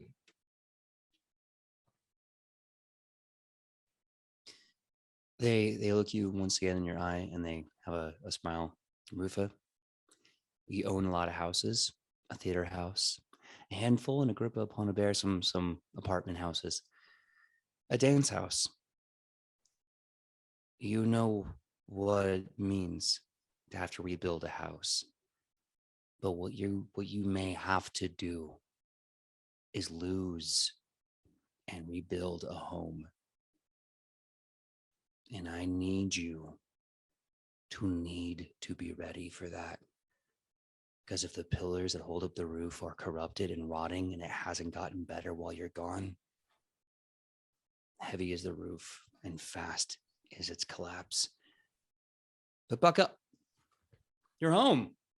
And if I recall correctly, red is an auspicious color, 8 is a very lucky number, and parties always greet returned guests. So with that being said, I think this little trip is over. We got to get you through this door because I'm just the interdimensional taxi cab for you lot. I know. They laugh as they go to the door. It's like, don't take it personal, Lona. I'm just being silly. You know that. They get to the door. They got this giant key ring, and they start like going through all these keys. Like they're like files in a Filodex. Until finally they get one. They place it in, and they just go click, click. Open the door. Close it again. Another key. Click, click, and they stop. Champions of Asmacon, learned scholars of Or, royalty of Nubia, and of course, the Rufa. I welcome you to the land behind the Grand Divide, a land that has not seen other nations in 5,000 years. Welcome to Shin. And they step back and the door just cracks open. You are suddenly smack dab in the noise, the hustle, the bustle. You see oxen pulling carts and people yelling, like a bazaar. There's a merchant happening. You see warriors traveling down the streets. You see was one with this amazing golden green armor riding a horse, blood red with fire coming out of his mane and out of his hooves. You see a bunch of white foxes with many tails nipping at each other and scurrying around the streets. You see this one individual, basically like a minotaur, just moving like a cow, and he stops and he goes, "Hey, get your mother. She's not in the moon anymore. Get your mother. We're going to miss it." And they just move off down the street. And then you see a simple farmer just kind of go, "Hi. Oh, come on. Get out of the house. It's okay. Welcome. Welcome to this town. Very, very nice to meet you. Are you hungry? Do you need anything? Well, welcome to Shin." Can I say right before Isuo opens the door, Rufa just kind of slips on that mask he was wearing during the war? Oh, yeah. Yes, I want to make sure absolutely. right before the door opens. Oh yeah. So you the Chinese opera mask thing. Yep. So you put on your Chinese opera mask and you look out this massive stone structure, this massive stone town. And with that, that's where we're gonna take a 5-minute break for Edge of Legend, the journey to the east, as we have returned to Shin. We'll be back in 5 minutes. Thank you so much. We'll be back soon. Outside Coffee. Hello, everyone. Before we get back into it, I wanted to say a huge thank you to all the amazing raids that we had. We got raided by, let me make sure I got this right, Dungeon Scrawlers. Thank you so much for coming in. I hope you guys like the rest of the show. Thank you so much to Tabletop Rolls, my buddies over there. And thank you to Johannanon. Everyone, hope you enjoy the show, and we'll be talking with you in the chat as well as doing the damn thing. So that being said, if you're just joining us now at the break, Isuo has this kind of magical house that when they put in a key to a door, they can basically travel to another location that they have a residency of in the world. And they've used this to go to Shin. And as they open the door, they are deep in this one kind of stony town in the fringes of Shin. And they're here to look for a famous, the holy prophesied one who is supposed to, bite it for a great cause. And there's some other stuff, but we'll see where the magic takes us. I love how Sidney's laughing and Kylie's laughing but crying. You know, we're always having feelings, right? That being said, he's trying so hard not to die. So with that being said, you are in the nation of Shin, the Shinese Empire. You are in this town. As I said, you see this massive minotaur with an axe, kind of calling their children. And as they do, you see this little flittering light move by. And then the light expands and you see this gorgeous woman in this bright pink and purple gown. Her hair is done up with this beautiful pin with kind of like a butterfly touch to it. And the kids look like, just your everyday Shin kids, but the mother definitely looks amazing, and the father is just this big hulking bovine man. And the little farmer is kind of poking his head in. He's got like a little tie wrapped around his, not tie, like a fabric scarf, and he's just kind of like, well, hey, welcome to Shin. Why don't you come out of the house and we'll walk you around. Do you need anything? Are you lost? Come on, get out of there. Come here. That's Are we- awfully friendly. Are we lost, Rufa? Rufa kind of just looks around and just like under his breath behind a mask goes, "Oh boy, well, welcome home, Rufa. No, we it seems that we are at the right place." Why do you sound so sad? Sometimes home isn't what the heart is. Oh, it's not? Sometimes, but it is apparently the destination that we need to be in for now. I'm sorry to hear that. Well, if it makes you feel any better, and maybe it'll take your mind off things, while we're doing this very, very important mission, which we shouldn't be distracted from. If you just happen to see any street food that you think I should try. Oh yes. If you get the chance, if you like the well, you do like the sugary stuff. Try some of the hawthorn candies. What? Yes, so they serve it in like these long skewers, and these are these very sweet berries that they skewered into a very long thing, and then covered it in very sugary syrup. This is an actual candy. Immediate perception check to see if she sees anything. It's only a 16, so It's only a 16. she's just like, ha, ha, ha. I don't see anything. I will say this. Yeah, you are here. It is hustling and bustling. It is alive with commerce, culture. You hear people playing music. You can see taverns, these massive red building taverns, probably 2 or 3 stories tall. You see people dancing in the street, providing entertainment, some for money, some for just cultural exchange. Merchants are moving through and selling their business and their wares. Farmers are just trying to get their goods out there. You see this one I'm gonna hate myself for this reference. You see this one guy just come out with this giant cart filled with fresh, vibrant green cabbage. It's just such a beautiful and lively town. It's so hard to get a beat on the one thing you want, because there's like so many things happening at once.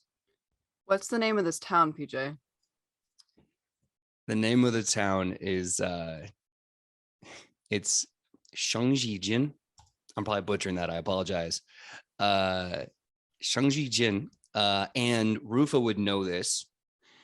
It's actually a major infrastructure named after the Jin merchants, the Shangjijin merchants. They put a lot of wealth together that they have for massive trade and the first banks in Shin, and they kind of bought them. Well, they invested in this town, and now the town is Shangjijin. Yes, this is if Rufa believes Song Ji Chin. Yes. The history behind this town is basically one day a bunch of well-to-do merchants gathered together, created a very profitable bank, and created a very lucrative trading hub. But as you can see, there is lots of the hustle and the bustle, and yes, just keep a hand on your coin purse. When there is lots of trade, there is also lots of sticky fingers. Is it because of the candy?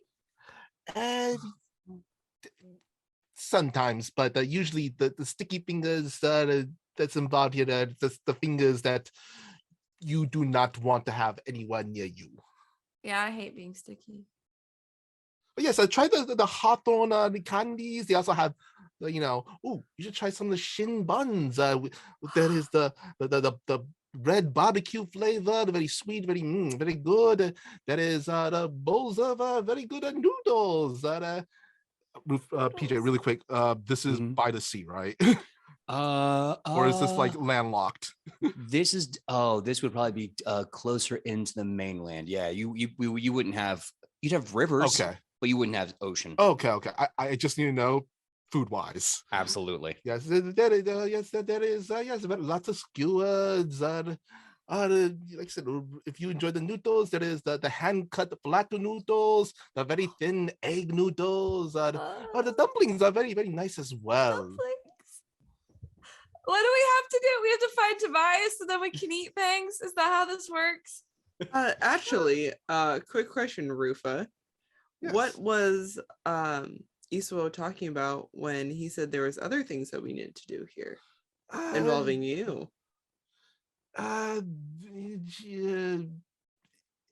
Things that are perhaps some family related stuff. The reasons that as Rufus said before, home is sometimes not where the heart is. Honestly, as soon as we find Tobias, if he is around here, the better Rufa would feel about it. Yes. Insight check. Just want to make sure before we go into this, do we consent to this small amount of PvP roll off? We good? I just want to say, technically, like everything I said was not a lie, so I'm True. okay with that. Okay, you're okay with that? Okay, insight check. I'm gonna have this based off of technicality aside. There's definitely, I think, some deflection. Well, at least Kylie, I think, is picking up some deflection. So I'm gonna make it based off your deception DC. Okay. So you can make a perception check versus the deception DC. So let me know, Michael, what your deception DC is. Okay.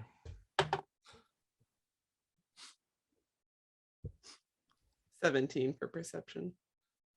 Really quick. Deception DC is what plus what? Oh, so it's whatever your deception check would be, Uh-huh. just plus 10. So if it's like if it's already a plus 10, it'd be a 20. Okay. Here, I will. Windows. Let's see. I will. Dang it. I will. Dang it, Bobby. I will PM this to you, PJ, here on the chat on Zoom. Okay. Got it. Okay. So Kylie, you said it was a 17 total perception check. Mm-hmm. Okay. Yep. Yeah, you're looking them up and down. You're like, I don't know. It's something ain't right, but you got no leads as to what that could possibly be. I'm just gonna nod and annoyed that I know there's something going on, but I don't know what it is, and stand next to Alona. No, I'm gonna stand next to Ichi and just not say anything. And also, friend Itchy, if you enjoyed that the drink stuff, you should try the milk tea they have here. It is the one that it is what inspired Rufa to serve over at the Fun Prime a long while back. The one with the boba. With the chewy things? Yes, the chewy things. So good. We can pit stop, right? We need energy to find Tobias and prophecy. We need energy. We need milk tea. You hear Morel go, I don't know how you make tea out of milk, but I'm really curious to see what that's like. Also, this place smells amazing. I want to eat everything. It is very simple, actually, Fenmadal. It is a black tea with a sweetened condensed milk. You mix it together, and you put the bubble in there in the big straw, and you just drink. All right. I mean, I know I'm not the group leader. I know I'm the muscle. I'm the guy with the shield. But I like to make a vote to just have like a shopping day to get food because this sounds amazing. Is that we just got here? Everyone just wants to eat food. What about Okay. I mean, okay, so here's Yeah. the deal. I want to eat everything all the time. I understand that. I have a lot of center of gravity to maintain, you see, and she flexes. I understand that that might not be the priority at all times. And while I have little self-control, I defer to the judgment of the group. And if I have to wait to get milk tea later, Or I will. Rufa would recommend just honestly take a day, just enjoy uh the street barbecue. Usually the street skewers are usually very, very good. Be sure to first find out what kind of meat it is from first, honestly. And if you like, they have these very tasty street grapes. They put the fruit and the stuff in them and the cream. If you get the chance, it is a very Akaya taste, but they have this. It is a fried stinky tofu. The smell maybe a little off-putting, but the flavor is very, very good. They put some chili oil and things in there. And I know I said I have very little self-control. I'm gonna have a lot less if Rufa keeps describing food. So I really enjoy it a lot, but for everyone else's safety, I'm gonna plug my ears. Mhm. All right. Listen, I mean, we just got here. Everything seems very normal. The people are super friendly. I mean, we just walked out of a house and a guy offered to take us on a tour. Like, yeah, maybe for once, we could just have a nice time before something related to the end of the world starts happening. But Rufa, you talked about us doing things like you weren't going to be there with us. What are you going to do? Honestly, Rufa always feels that the best way to really enjoy the vibe of a new place is to explore, find out, have a little adventure on your own. And Rufa has been here before, and honestly, if Rufa's presence, Rufa does not want his presence to deter from that. Honestly, and Rufa, there are some things that Rufa wants to check out as well. Wait, I know what this is. It's deflecting. It's that thing, that they were talking about earlier. Yeah. I did mention that in Iso's house. Deflecting is a thing that I read in my book about therapy. Ichi, look over there. It's a cart with good smelling things. Alona's gonna pull Rufa to the side. Rufa, as soon as we stepped out of that door, you put on a mask. And that could not be more literal. And figurative. I know you've got stuff going on. I get it. But we can help you. We're here for a reason. Yes, friend Alona, Rufa does understand that. Uh, as Rufa has said to you before, that he is, if there is any place in this very, very strange world of ours that Rufa wants to be at, where we are now is the furthest from it. But there is also, there is, he looks at his hand where he was marked. There are things that Ufatasu does not want to drag his friends in.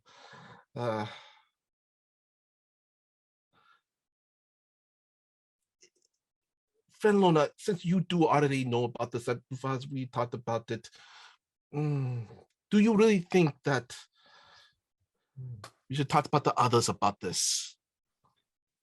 Rufa, we care about you. And if you're in distress, then we're all in distress, I mean, listen, we went to Osmacon and we helped Ichi. We went to Nubia. We helped Shionibus. Why can't we go to Shin and help you? Honestly, this is something that Rufa doesn't even want to deal with, honestly. This is something Rufa wants to, as Rufa said,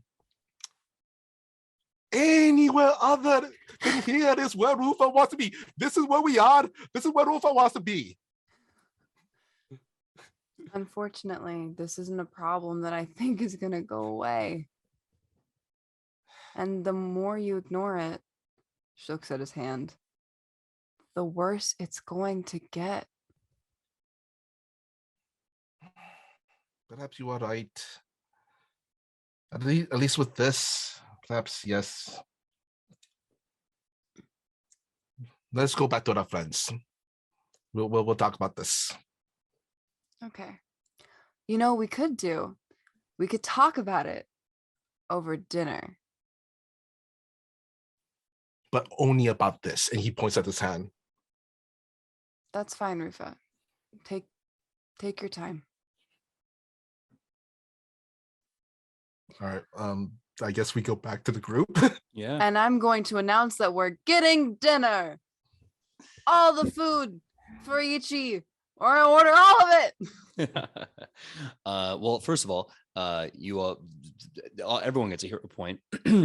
And now I really, really, really freaking want Chinese food. Damn it, I'm so mad that everything's closed. But that'll be a tomorrow thing or like a weekend thing, who knows. That being said, so yeah, you're in this hustle and bustle. There's this massive, like I said, a 3-story building, all red. You see in golden writing. Well, Roof would probably be able to read this. I don't, unless anyone else has a background of Shin or lore Shin or anything like that. I don't know if you would be able to read this, but it does say the Jiuguan. Hopefully I'm not butchering that. The Jiuguan, and it's the massive building. You see a bunch of people coming and going. You see some stone columns, kind of there for like decoration, and they have like the lion dog for protection and good fortune. You see inside, this is probably the biggest, most lavish, most amazing tavern you've ever seen in your entire life. There are massive seating areas, 3 stories with special like hidden rooms you could go to for more money. Merchants are coming and going. You see mercenaries, you see soldiers, you see generals of the military, you see everyone, and they're all just talking and sharing rumors and stories, etc. What do you do?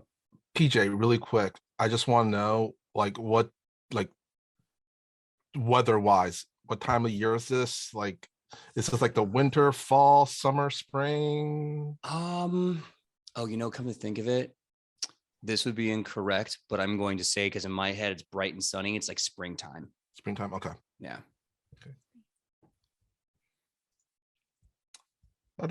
Rufus gonna like try to wave like kind of just like what do you call it? The host of the restaurant. He says 1, 2, 3, 4, 5. He actually counts the people. There's 5, right? PJ of us, Including Morel. Yeah, 5 of you. Uga. He puts up a hand of 5. Okay. You see a man and a woman both wearing traditional garb, holding menus and things, and they're currently helping. So when they see you, and they kind of wave, like, just 1 second, and then they make sure everyone at the table is fine. They get up and they come over, and here goes nothing. 大家好, they say as he's like, hello everybody, great to see you, welcome. So you said 5? Uga, yes. Would you like normal seating? Would you like group seating for a little extra? I can give you premier seating. It's a really great spot overlooking the town. You know what? If it's possible, if you have a private room somewhere. Just a place. Absolutely. Would you like the private? Hold on. They look at a chart. The last one we have is on the 3rd floor. Would you like the 3rd floor private room? Yes, that would work out. Yes. Okay, great. And they lead you, and as you're going through massive stairs, you're seeing amazing decorations. You're seeing just people drinking, bright and cheery from the alcohol. You see people eating and just loving it. You see families having a great time out and about. Very special occasion. They're dressed up very nice, and they go up and around. You see what looks like a 15-year-old girl sitting down wearing a full military regalia and an opera mask, and she's got like a little bowl of rice wine, and she's drinking it, and she's surrounded by really big buff military generals that seem to fear the hell out of this 13-year-old girl, and they only drink after she's done drinking. And it just keeps going up and up and up, and eventually you get to a room. They pull open a door, and you see this beautiful wooden room with a recessed floor seating with a big table. You see kind of a guardrail made of these giant red columns. You can overlook from out in your outside, looking at the city, hustle and bustle. You can see a forest just outside the city. You can see just the beginnings of a beautiful river, and just kind of the town at large. Once you're all seated, she gives you menus and she says, "Thank you, and for paying for the extra room, we'll get you on the house, of course, our finest rice wine. Thank you. I'll be right back." That is very good. That's very good. Really quick, PJ. Like as a player, I recognize the girl in the opera mask because from the War in Shin. Does Rufa recognize her from the War at Shin? You actually recognize her from the Battle of the Five Nations when they all fought against the orcs. She was the I'm blanking on her name, but she was the youngest Imperial officer ever recognized by the Emperor. As they were walking through, Rufus gonna kind of, not as a painful whip, just a nudge with his elbow at Alona. Goes, actually no, not Alona. Chonabes goes, "Oh, we do have a very important clientele here. I believe Rufa believes that is one of the generals that was during the war." Interesting. Yes. As we're seated, Rufus also gonna. So, friends, let us get some food before we get into the discussion. If you do not mind, Rufa knows Rufa can order for us. Yeah. Some very tasty delicacies. I would love nothing more. God, I'm so hungry. Same. Friend Jonabas, are you okay with that? I think she's nodding yes. Okay. When the waitress comes back, Rufa's just gonna kind of go down the menu. Yes, let's get an order of the Peking duck. Yes, that's pretty good. So some of that sweet and sour pork. That sounds really good. Definitely looks over at Ichi. 3 orders of the dumpling and 2 orders of Xiaozu buns. Bao. Is everybody okay with spicy? Yeah. Spicy? Everybody like go spicy?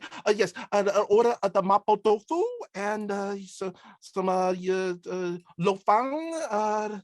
Yes. Definitely the twice cooked pork slices. See here, what do we have here? Let's not forget. Let's start with some egg drop soup. Yes, that looks good. No. Rufa does enjoy the tea eggs. Definitely some of the scallion pancakes. So that's very, very, very tasty. Ichi looks like she's ascended. Yeah, she hasn't even seen the food yet, and she's just like you look at her and you think she might pass out. Yeah, they say they're gonna do all that, and because you're spending so much money, they're gonna give you a free order of baoji to share. The lady nods and she's going to get everything. The gentleman comes back while she's doing that, and he goes, "Thank you so much for your very important support and your great patronage. I can make sure that no one gets in and out of this room, that you have protection, and that food gets here as fast as possible. If you need anything, just let me know." God damn it. What does his name tag say, PJ? What does it say? Rufa would read it and know that it says Jeremy in Chinese, or at least the Chinese equivalent of Jeremy. Rufa's going to say that. Like I don't even know what the Asian the Chinese equivalent of Jeremy is, but Like if it was Rufa Japanese, apparently I could does. like katakana bullshit it, but I have no idea how to do it in Chinese. Ichi hears that and she's like, another Jeremy. The conspiracy continues. Even I'm all just the gonna way look at out her. here. We are. This is a very weird world indeed. I think I know what you're starting to say, Rufa. Yes. As after we get our food and all our orders in, we're just gonna ask the restaurant for privacy, and as when they leave, he's actually gonna take out a little Fulu thing and put it above the door. Okay. I'm using a magical lock Fulu. Awesome. Can you Ooh. read it for You know me what? so I'm I actually can- using 3 of them. Okay. Cool. Can you read it just so I know mechanically for the scene? Okay, it says the symbols of this. This is actually a very cheap. These are very cheap Fulus. The symbols on this Fulu depict a lock and winding chains. Affixing this Fulu over the seam of a frame of the target locks it, even if it has no latch or existing lock. And it says as many as 9 Fulus could be affixed on a same target. I'm using 3, so that makes it a simple lock with a DC of 20 to break. Okay. Cool. So yeah, you basically have created yeah. a magical lock on a sliding door. Yeah. Amazing. Yeah, So cool. they cost 15 gold pieces each. Well, they're one and done, so they can't make them expensive. All right. So eventually your food comes. I guess they have to knock to like because they can't open No, the door. after we get the food After and they all come that and go. stuff. Okay. Yeah. So the door's closed, your food is there, you taste the amazing rich spices, the meaty warm flavors, the bold sweet tones. The drinks are so mild and yet so perfectly measured and metered. The tea it's just effervescent. You can smell it before you taste it. When you taste it, you feel it's all in your head. You can see all around you down below. You see warriors on horseback. You see fishermen and traders bringing in sales. You just also see a bunch of people about their daily business. In the middle of dinner, can Alona go over to the end and look out and do a perception check? Absolutely. You're looking out into the major town of this place. Yeah, I'm scouting for some reason. I don't know why. I'm scouting. I'm scouting. And perception is good. I forgot how much I like looking at things, and I'm good at it, kind of. Wow, look at that. That's not right. My math was wrong. That is definitely not what that math equals. It's a 30. Oh my god. I know. I'm really good at What? perceiving. Damn. Master perceiver over here. Jeez. I'll give you everything. So 3 things. 1, you see a farmer. Definitely from the poorer fringe village of this place, not wearing a lot of clothes, dirty, gaunt from hunger, and he's scared. He's terrified. He's grabbing the local guard. He's trying to shake down the military on horseback. And he is definitely speaking Chinese, and you can't quite tell, but he's holding a piece of parchment paper and he's pointing at an image, and the image appears to be a bison or an ox. You can kind of see there's something evil about this bovine creature. Almost fangs in its mouth, like a dragon or a vampire, and he's pointing at this thing, and he's just terrified. You see an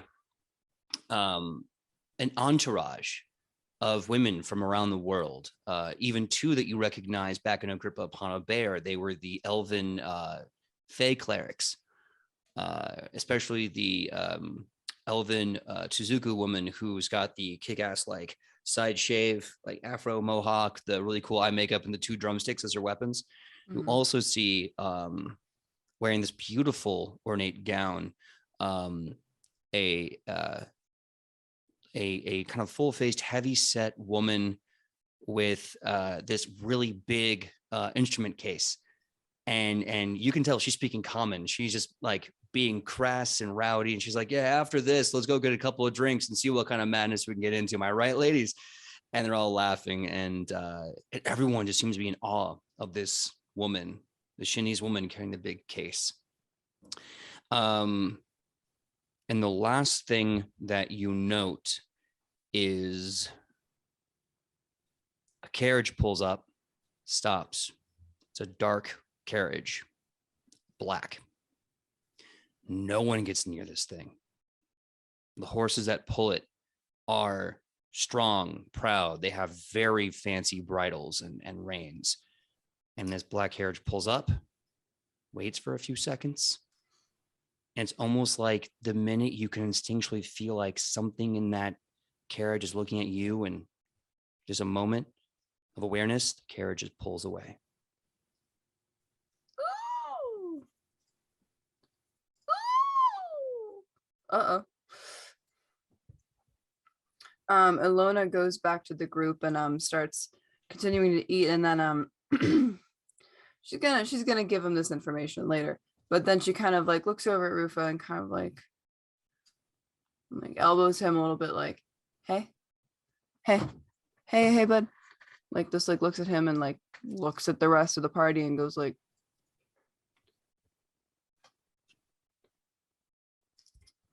Rufa's like in mid. Wow, I'm actually doing this. By the way, Dunkaroos and pencils as chopsticks. Ridiculous. I love it. You're perfect. Yes. Mouthful. Yeah. Yes.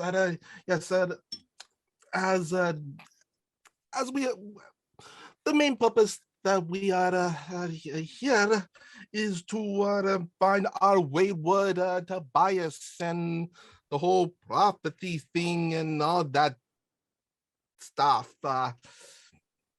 The thing that Rufa was talking earlier with Itsuo was, and he's gonna kind of unwrap the bandages around the hand that was covered, and he kind of holds his hand up, and you see like, I don't think we ever discussed what the symbol looks like. It's actually, but he holds up the symbol, and he also this.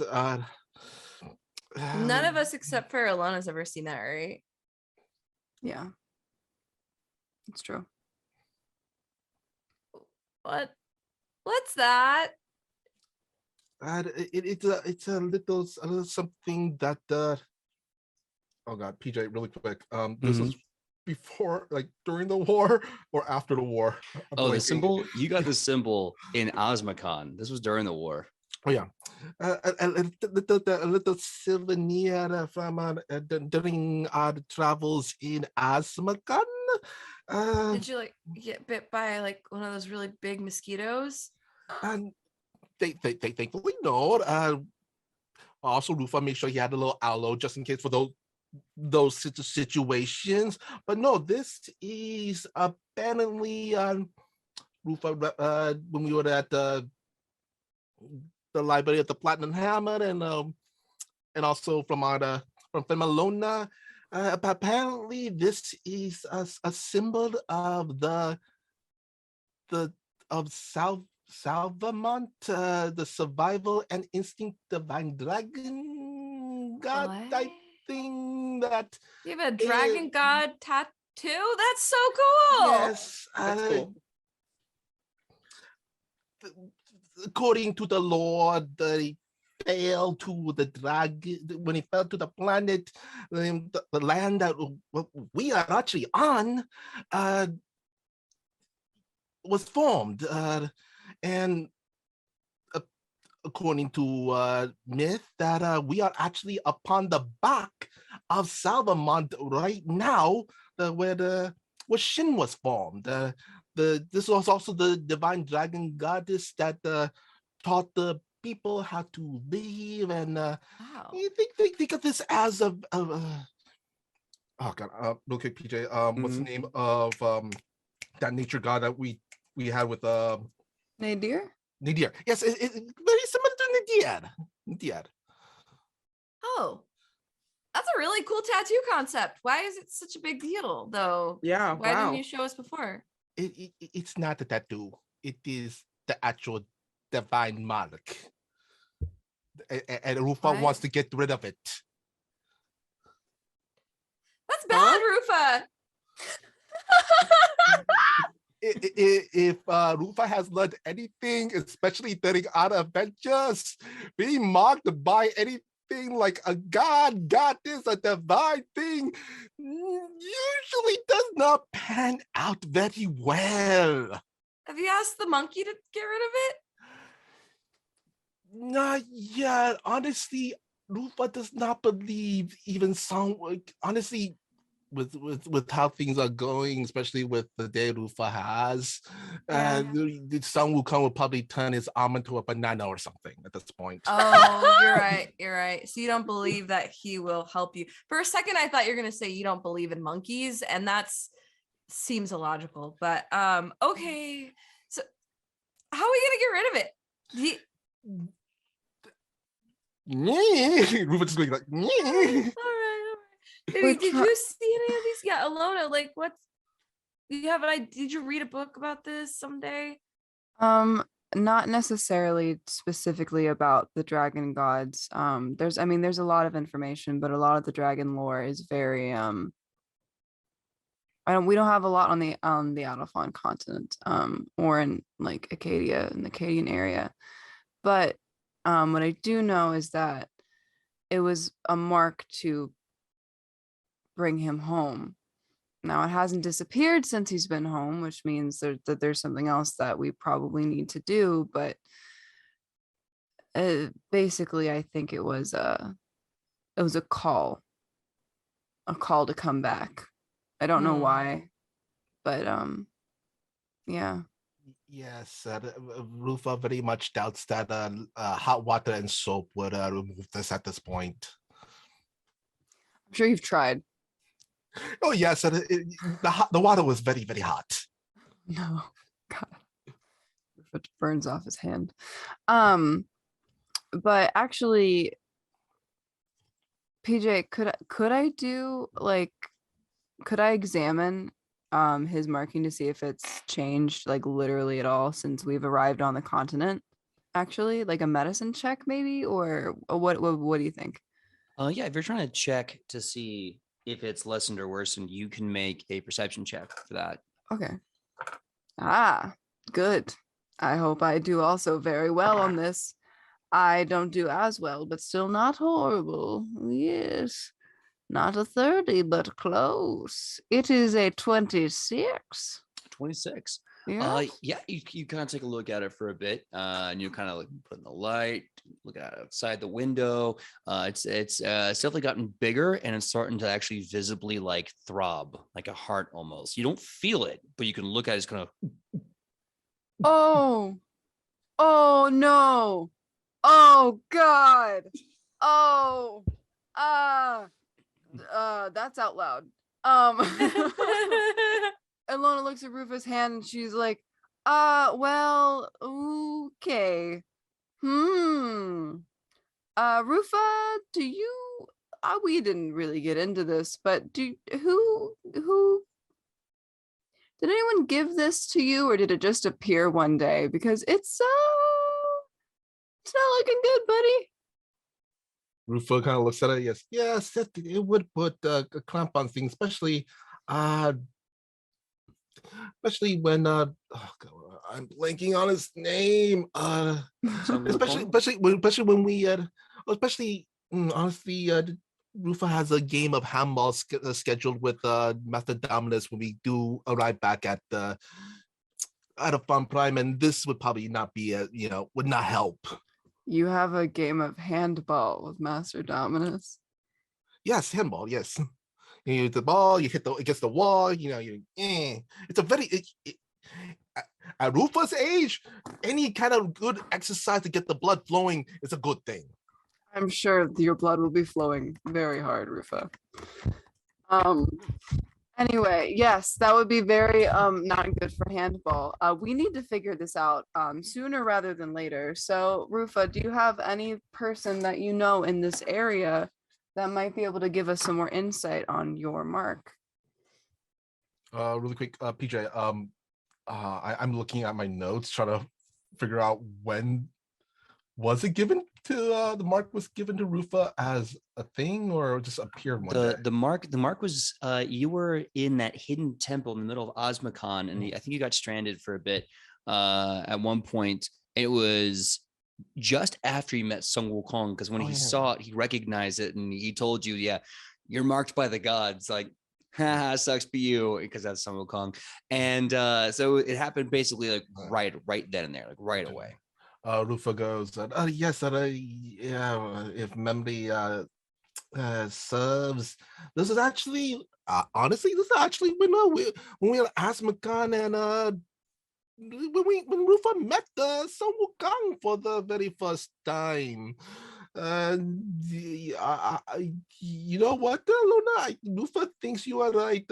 Perhaps putting this off has maybe worsened it. And Rufus just kind of wraps his hand back up. Do not want to stare at this while we eat. It is not a good manners. Well, since you know the geography pretty well of this place, right? Maybe. Do you know where we could find someone that could help us with that, or no? PJ, does he? With the symbol? Well, your logic would be, because this is a divine symbol from one of the many gods, especially one of the dragon gods of Shin, or at least the ones that are revered in Shin. You can think of 3 places. 1, literally any shrine or holy site. 2 would be any sort of remote monastery that would dedicate themselves to knowledge and enlightenment and education. And of course, the last one, the one that will for sure have everything he needs to know, the imperial court of the emperor himself. Well, 2 places do come in mind. Curveball. Just two places come to mind.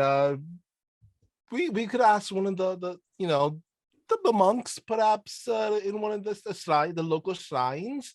They might know that there's also some monasteries. Might be a little difficult to get to, but the disciples there is a chance. Honestly, since we are here already, Rufa would suggest, since we go to one of the shrines, the local shrines. That's a great idea, Rufa. I think after this food, we might be in a food coma, but certainly I think that's a great place. Also, I feel like I should mention, when I was looking over the edge just a few minutes ago, there was something of note that I should mention. There was a very concerned, what looked like a very not well off man, with a scroll poster piece of parchment with a terrifying looking ox beast on it, and he looked very concerned and scared. He was trying to get the attention of the guards, but the guards wouldn't listen to him. The other thing I saw was a group of very attractive women. I don't know if that's important to anyone else but me, but they were very attractive, and there was a very important woman in there that was incredibly charismatic. And another one, she looks to Rufa, was a black carriage, very ominous looking, that felt like it was looking at me and drove away. Well, first of all, honestly, there's a few things that we should probably keep in mind while we are here in Shin. If you possibly can, Rufa would highly recommend not getting in trouble with the local law. not for just the usual reason, not that you do probably want to break the law, but also how can Rufa put this? The law here in Shin is an issue. It is an, an issue, yes, and not in a good way. Mm. Okay. If you're in Well, trouble with the law, unless you absolutely have to, would not go to the gods. And if you do go to the gods, be sure to have a full coin plus, because got it. Well, after this, lead us to the shrine, Rufa. right. Also really quick, PJ, does Rufa know anything about that carriage that was mentioned? You know that it's an ominous sign. Hmm. Uh, And oh, sorry. No, please continue. And Alona, Rufa does not exactly know, but more likely than not, that does sound like the carriage does sound like a very ominous omen. If you see the carriage and around us next time, point it out to Rufa. Yeah, of course, absolutely. So you leave I'm imagining you're leaving your dining room to go to the shrine. Mhm. As you take off the fulos and as you leave, the lady comes back to you and she goes, "Oh," she presents with both hands this red envelope to you. She goes, "Oh, by the way, someone left a message for the group in your room, and I believe that's you. So here you go. Here's your message." Oh yes, thank you very much. And also, Rufa also pays the bill. Yeah. I'm gonna say that's going to be about $1,000 because you threw down on the Peking duck and all this stuff. So it's a big and the VIP room. So but because of that, they put your name on the wall so that you get preferential treatment every time you or a member of your party comes in here. They're like, "Yeah, you VIP wall." Rufa's gonna make sure it's not his name, but you know what? Itchy's name on it. Well, you know what? We should get special treatment anyway. Not that I want it, but like we're traveling with a world famous like wrestling champion and a princess. Well, Also, we we should saved get. the world. Oh yeah, I that's mean, right. We did. Do they have wrestling here? Do they have wrestling here? They Do we have wrestling here, PJ? They absolutely, of course, you know they do. They absolutely have wrestling here. In fact, if you want to challenge the local wrestling fair or go to see it live, you absolutely can.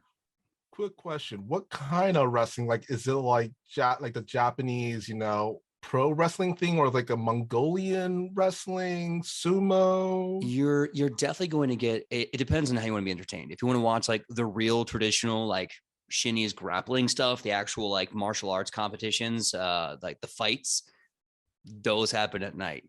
If you want to see the like basically like Japanese pro fire wrestling stuff, that happens in the day.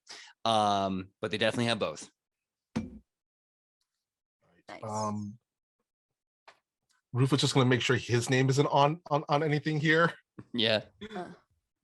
So Ichi, your name is scrawled in beautiful Chinese characters. You even see the person there like pull their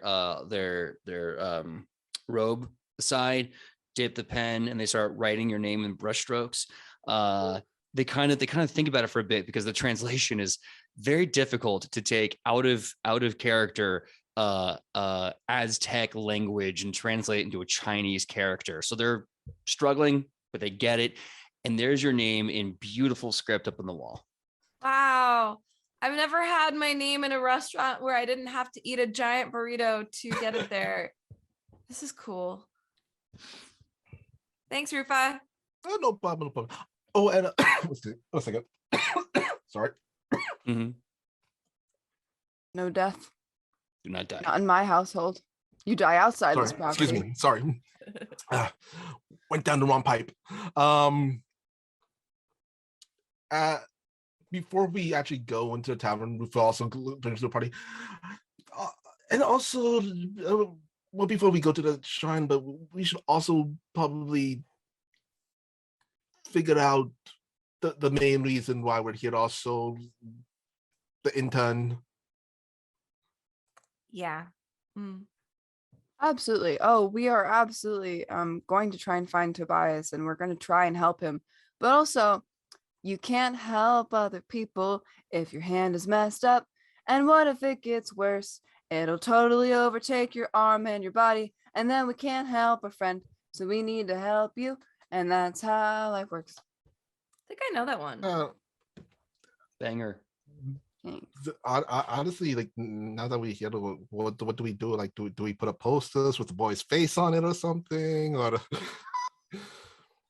I mean, like, do we have something that's of his that maybe we can go to someone and be like, hey, we're looking for this person. Can you locate him by said item? Can you is that a thing? I don't know. I Magic. don't know how magic works. Yeah. also, PJ, can I roll to see if there's like an outpost of the Platinum Hammer here in Shin or something like that? Yeah, you would know just from spending time there and kind of everything in between that their only post is on their island that they live on. Okay. They travel everywhere, but their only home is really that one place.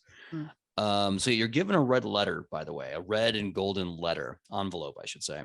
From the lady. She said someone dropped this for you. Also, Shionibus, as you're leaving the restaurant, looking up at the sun, kind of a beam of light kind of strikes you very, very harshly in the eye, kind of blinding for a second.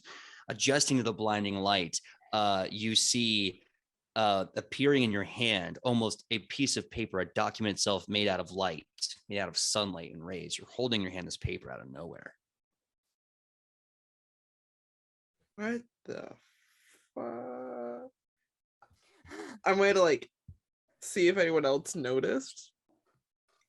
Did we notice the gigantic ray of sunshine just absorb Shionibus like she was wholly like, ah? I mean, Ichi was surely looking at like food stalls, so that's a no on me. That's a no for me, bruh. It's enough of me, bro. Love it. You just kind of see Shionibus like having this moment of intense light, and then suddenly there's something in her hand, and that's just kind of almost magically this beam of light appears in her palm. Is there a There's some seal shit on right it? there? Huh? Is there a seal on it? Seal, like seal or some symbol that's like, this is a thing from home. Yeah, as you're looking at effectively like out of character, like this hard light construct, right? This piece of paper made out of light itself. You notice there is the royal family insignia and the Eye of Horus and the sun disk of Ra Aten. And everything on there is in Nubian. And check your private Facebook message. I just sent you what was in the letter made of I pure had a light. feeling this is what it was. Yep. Cool. I'm gonna open it and read it and then promptly put it away. Okay. Well, Ichi and I didn't get a letter. A Well, letter? What? You want me to send you a letter? I'll send you a letter. Don't you worry. Okay. It's probably just lost in the mail somewhere. That's fine. speaking of which, Michael, do you want to read the letter that you have in your red envelope, red and gold envelope? Sure. Okay. You tear it open, and you see this beautiful calligraphy and writing, and unfortunately, I don't have anything secret to send you. But what you do read is as thus: "Hello, brother. It's good to see you back. I've been looking after you for a long time. I missed you. Home misses you. The Emperor misses you. The Eight miss you. I know you thought you could go away. I know you thought you could run very far. But we, you and I, we are the tools of dragons, of gods, of kings. We have a very hard task about us. You're not done yet. And I will see to that personally. But enjoy your time in the restaurant. Enjoy the wine that you've had. Enjoy the food that you've bought. Your friends look adorable. They truly are heroes. You know that? They really are. Welcome home, brother. Signed, the seventh pillar, patriotic tiger. Agwahu. P.S. We'll be in touch soon. The Half-Orc women were great at writing back, but you seem very rude about responding to my letters. Again, we'll be in touch very soon. And I whoop. Yeah, Rufus gonna put the letter back into his inner pocket by his armpit. Yes, yeah, we should probably time crunch. Yes, we should probably find out if the intern is here, and yes, this probably. But honestly, the intern, and then if not, the intern is not here, we go to Ord. Yeah, let's go. Let's leave. Well, Rufa, we just got here. What was We'll get to the temple. We'll handle what you need, and we'll do our best. We'll keep the leisurely restaurant trips to a minimum. How about that? As Rufa said before, we are here. Rufa wants to be a bat's flight, a wagon's travel, a couple of magical doors away from here. Hey, Rufa. Yeah. I'll tell you what's in my letter if you tell me what's in yours. Rufa kind of looks at Columbus. Whatever you have, whatever information that you have, that is your private information. Rufa does not want to intrude on your own private business. Okay, Ew. but like the lady that gave you that letter said that like it was for you and no one knows that you're here. So It's the time crunch. okay. If you get us all assassinated while we're here, that's gonna be a problem. First, I know, time crunch. And she's gonna start walking. and also Oh, no. the person probably who has his neck on the line is probably Rufa. Okay, but if anything happens to her,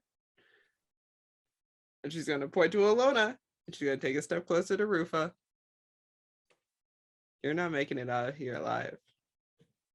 Well, And that's a promise. as Rufa said before, once we completed what we are here for, we could leave. And honestly, as soon as divinely possible. Good. So we're on the same page. So why don't we get working? Let's. All right. So you're headed to the shrine, correct? Yes. All right. There is a shrine in town. Of course there is. It's not too far away from this place. As you're going around, you do see the gentleman that Alona mentioned, this panicked farmer pointing at this picture of a horrible bovine monster. Rufa, you would recognize this right away. This specifically, I'm trying to get the exact pronunciation, whatever. You know that this is a Baize, B-A-I-Z-E, basically a monstrous cow demon that eats people and terrorizes people. It's a nasty thing. And from what you can hear, this farmer is complaining that this creature is killing his livestock, attacking the people, and like nothing they can do is stopping it. They can't fight this creature. He needs help. You do kind of at the corner of your eyes see like just the last wheel on the pitch black carriage leave from sight. And then you see this lovely stone little shrine building. It has the kind of little lantern posts. a little wooden bridge over some small running water, and exactly how would you imagine a Shinny's shrine. There's a couple of monks there also, just praying and helping others with their day to day. And they notice you and they go, oh, and they come over and they say, hello, hi, good day to you. How can we help you today? Yes. First of all, was going to take out his little sketchbook thing, and can I just hand wave and say, like, he has a picture of, like, he drew a picture of Tobias in it. Yeah, we all know that you're really good at drawing. I think you've like perfectly mimicked every single map you've ever seen. Yeah. So he's like, have you seen that intern? No, I don't think I've seen. Okay, please correct me if I'm wrong here. Is Guilo offensive, or is Guilo just descriptive? It's a little offensive. It's a little offensive. I'm not gonna say you didn't say that. I don't believe I've seen that gentleman. No, I would know if I've seen this guy. No, I have not. So sorry. All right. Also, do you have a head priest that we could perhaps talk to in private? Of course. What is this about? I'd like to let them know first. Oh, you could let them know that Rufa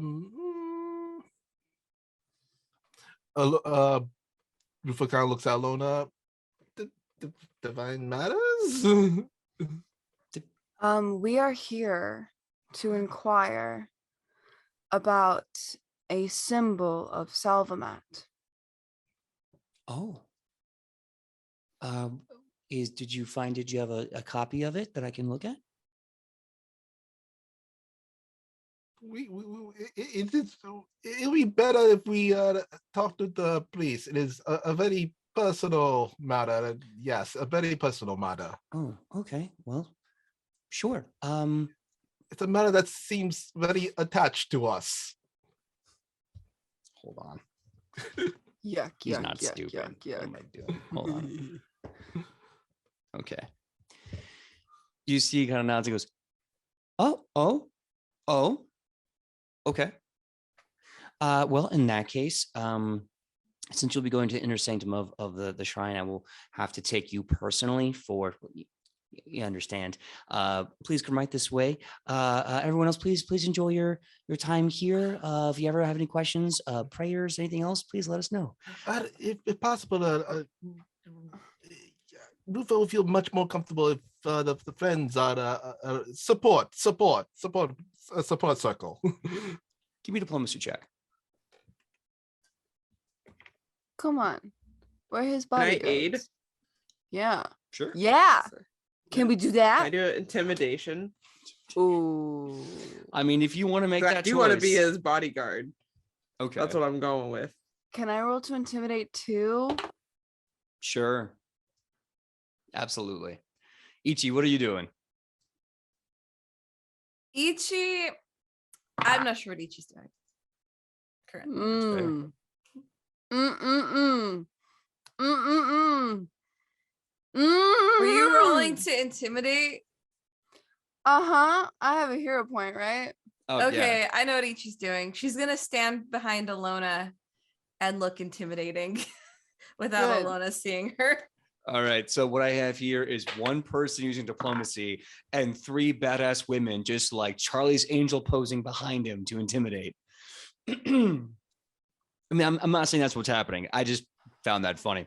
I'm going to use a hero point because mine was good, but I kind of want to see if I can get it better. And I have a lot of hero points from too many puns today. Hey, might as well use them. If you don't get them next time. Yeah. Okay. So my first roll was a 1. Oof. And my second roll is Great. a 15, so that's much better. And then Ichi's standing behind her with a 25. Yeah. And I'm standing next to Ichi with a 24. Nice. Yeah. Alona's like, rawr. And bring it home, Rufa. What do you got for that diplomacy check? 29. God, okay. So the monk is looking at Rufa like, oh no, we gotta go. Like, this is a holy thing. It's between you and the head priest. And the ladies are like Alona's like, and then there's Ichi like, like the sound of like leather stretching as they flex, like, and then just like Sheila and Abyss just like reaching for the bow, like, do you wanna freaking go? And the monk's just like, I am not a fighting monk. I'm gonna get my act. We're just gonna go. We're all of us. We're all in this together. I am panicking, dancing, because I don't want to die right now. And they just move you along. And you get to, basically where they would reside. You see a very, very, very old gentleman sitting on a very luxurious pillow. The room is spartine and sparse.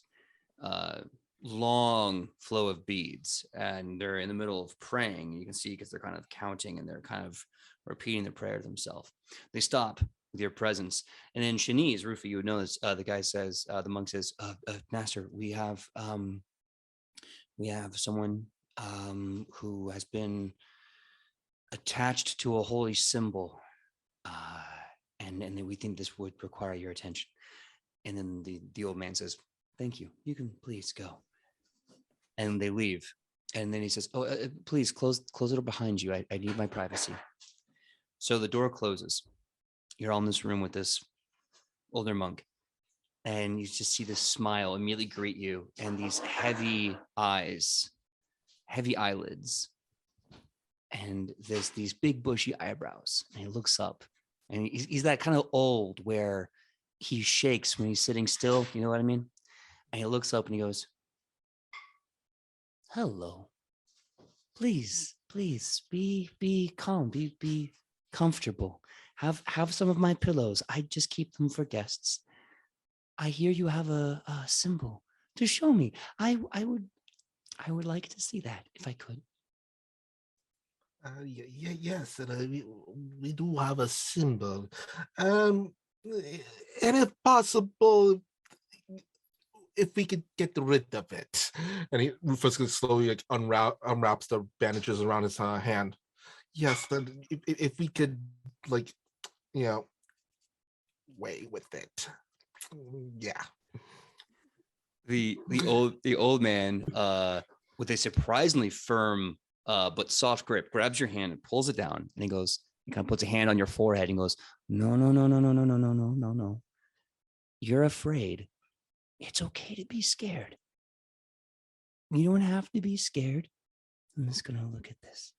And kind of opens your hand and looks at it, and his fingers, you can feel them like iron bars just pressing into your hand. And he goes, "Oh, I see. So you have come here for a very big purpose. You're not going to wash this off. This is not going to go away. This is an opportunity for you to grow. And you are never too young or old to grow."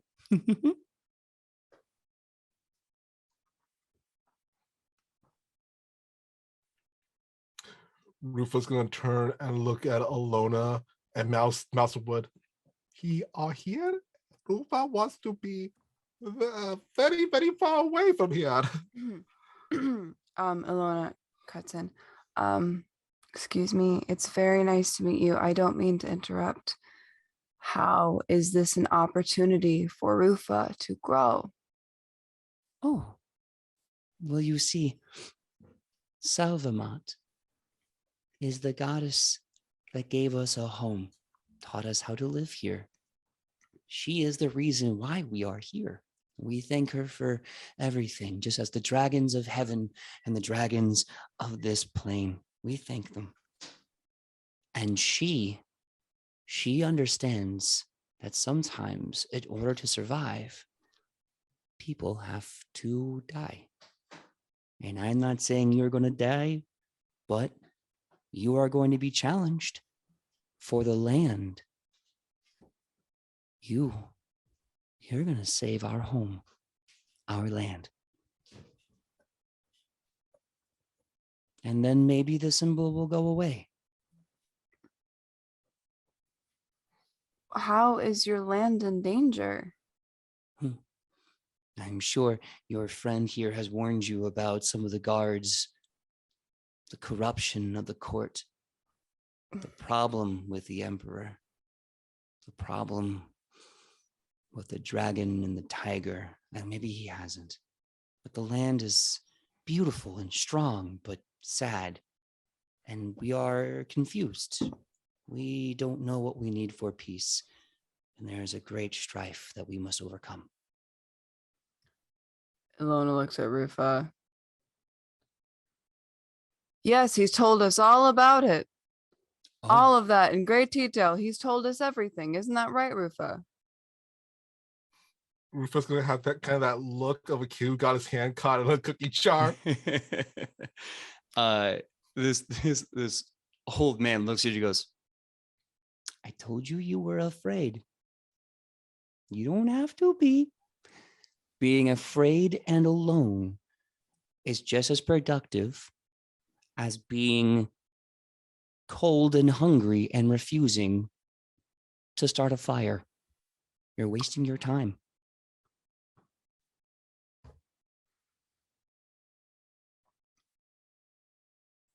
But it is also Rufus' own time to waste.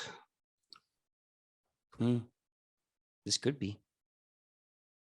But then again, is anything really ever our time? Well, I'm not going to fight a stubborn young man. And yes, you're young. You're younger than me. That means you're young. You can't say, I'm not the young man I used to be. And as that chuckle comes out, you hear this metallic grinding sound and a jingle bell clang, not quite like a ring, but like a clang, like a hammer. This king, king, and it's not just one, but it almost sounds like there's a group of them ringing in unison. There's the sliding of a metallic, the ending in a clack and a high ring. Suddenly, the doors opened. Stepping in. First, you see the monk that you just talked to. It's clear from his lip and his face. He's been beaten and he's thrown into the room. And then that metallic cling, cling, cling. And walking into the room is a tall, lean man with 3 metal balls in his hand that ring and clack as he walks and rotates them in his palm. Tiny little black sunglasses, a red and gold uniform, and the symbol of the imperial court on his breast. JJ. Good to see you. Finally you come home to brother. The Emperor has plans for you. Oh, savior of our land. Cha-ching. Now, let's go see a dragon about killing a tiger. Cha-ching. And this is where we're going to end episode 8 of Edge of Legend, Journey to the East. Thank you so much to all the amazing raids. Thank you to Jehananan. Thank you to Dungeon Scrawler. Thank you to Tabletop Rolls. And thank you to anyone else that I may have missed. Thank you so much. And without further ado, we are going to say our goodbyes and good nights. Starting with Mr. Michael Powell. Mr. Michael Powell, please tell them who you are and where they can find you on that sweet, sweet internet. Anybody remember that show called Quantum Leap with Scott Bakula? And every time he leaps into a new body, he said something. And I think it fits Rufa very well at this moment, which is, oh boy. But anyway, I am Michael Powell, aka Mr. Kapow. You can find me all over the internet on my social medias, which is at Mr. Kapow. That's MRKAPAO. Or my Facebook page, which is facebook.com/Michael Powell Does Stuff, because I do a lot of stuff like my YouTube channel, Fantastic Tales of Adventure, or my horror channel, Dastardly Tales of Horror. And let's see, my upcoming schedule right now is, I believe, tomorrow at 6 p.m. Pacific Standard Time. I will be on the Toyzilla Network channel at 6 p.m. Pacific Standard Time for Toyzilla Live, where we talk about collectibles and toys. And then on Friday on Johananon, at, I believe, also 6 p.m. Pacific Standard Time for Modern Age, where we play a game that's basically Mighty Max meets Stargate SG-1 and all that stuff. And I play like a pizza delivery stoner guy. Yeah, it's a lot of fun. Hope to see you there. Hell yeah. And for those of you that don't know, Johananon was in this chat in this show, so please go and support because they are awesome people. That being said, next up, Kylie, please tell us who you are and where can we find you on that sweet, sweet internet. Hello, I'm Kylie, or I go by Kai. It really doesn't matter at this point. You can find me at Kai's Wonderful Life all over the internet, Instagram, Twitter, TikTok, all that fun stuff. When I'm not here, I am over on Twitch at Asgard D&D Adventures. At Sunday 8 a.m. Pacific Standard Time, where we will playing a homebrew D&D game, and it's a lot of fun. And I will not be there this upcoming Sunday, but I will be back next Sunday and whatnot. We're currently up against a god, I think, or a scion. I don't remember. I had a dip out last session because I had a migraine, so I can't remember much. But come check it out. It's a lot of fun. And yeah. Awesome. Well, let's go to Sam. Please, Sam, tell us who you are and where we can find you on that sweet, sweet internet.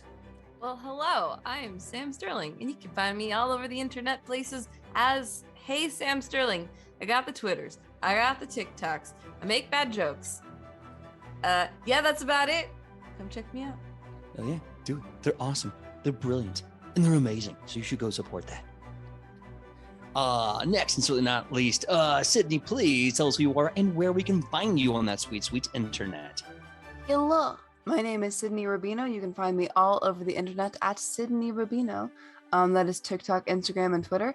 When I'm not here with these amazing people on Wednesday, I am also on another stream Saturday nights, 8 p.m. Pacific Standard Time, on the Exquisite Corpse Presents channel on Twitch.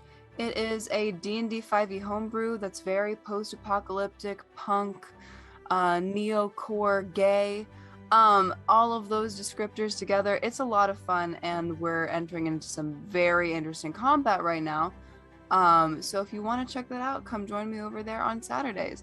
Other than that, I got things on the horizon, but I'm sleepy, so I go sleeps now. Sounds perfect. Yeah. I want to thank everyone for absolutely rallying and doing a really great episode. A lot of fun stuff. I'm really excited to go deeper into this awesome culture.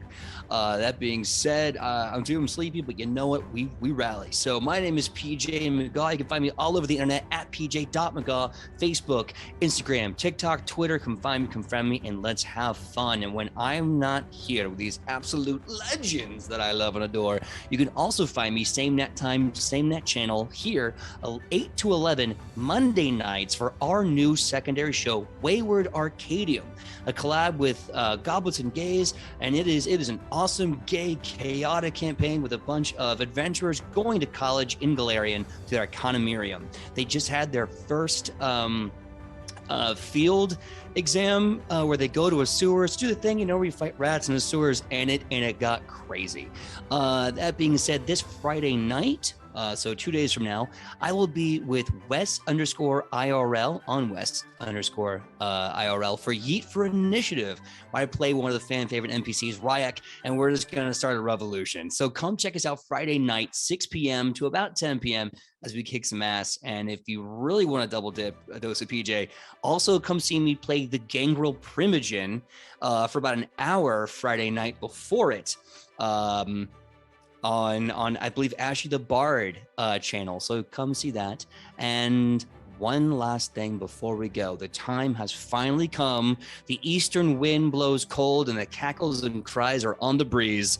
Night Witches episode 2 is happening this Sunday for charity. If you didn't see it, you can go to our YouTube, Nat 20 Prods, to see the first episode. It is an awesome show that's about real women heroes of history and the sacrifices and badassity that they had in a real world, put in this really cool fantasy world where jet planes fight dragons. If you want to see that, please tune in March 6th, 4 to 9 p.m. It's a charity game for Planned Parenthood. And let's be honest, I think we all need to rally and give them support. So come tune in for Women's History Month this weekend. You got Sidney. You got Syrup from Waffles Maple Syrup. You got Zach the Drac from Melee RPG. You got Abadar Darlings from the Exquisite RPG show that Sidney was talking about. You got our friend and artist Senatani. And also just announced today, this awesome streamer named Addison Peacock. Is that correct? Yeah. So come tune in. Addison. Yeah. So it's a great time. It's gonna be fun and it's gonna be great. That being said, hope to see you there. Whatever you can give is much loved and appreciated. And the very last thing I want to thank is Joe, our TD, who is a blessing and a saint. Joe the TD, if it wasn't for you, we couldn't be looking this good. We couldn't be doing this show. You, sir, are the champion. So without further ado, with love in my heart for all of you, we're gonna raid. It's starting. Also, what I dance? want Chinese food so bad. Oh I my know. I'm so hungry. I really, the blessing and curse of doing this episode is that now I have the biggest craving for Chinese food. I know. Michael picked all the good stuff too. Oh, the man's got taste. Speaking of which, what should our battle cry be? What should our raid cry be as we go into Paul Dances? Chinese food? It's gotta be something with bro. Bro, Oh, true. No, it has to be. Mm, bro force. bro Mahooch, food. come on, I know. Pull through. You had some good. I want yeah. some Chinese food, bro. Can't Bro believe raid. it's over. Brover. I said can't Brover. believe it's Brover. Brover. Can't believe it's Brover. All right. You got it, all you Ledge ledge heads. bro. Can't believe it's not butter. Mahooch just said double dose of PJ is the name of my new band. God damn it. All right. So Man. we're gonna be rating soon. Our battle cry is Brover, rating in 3, 2, 1.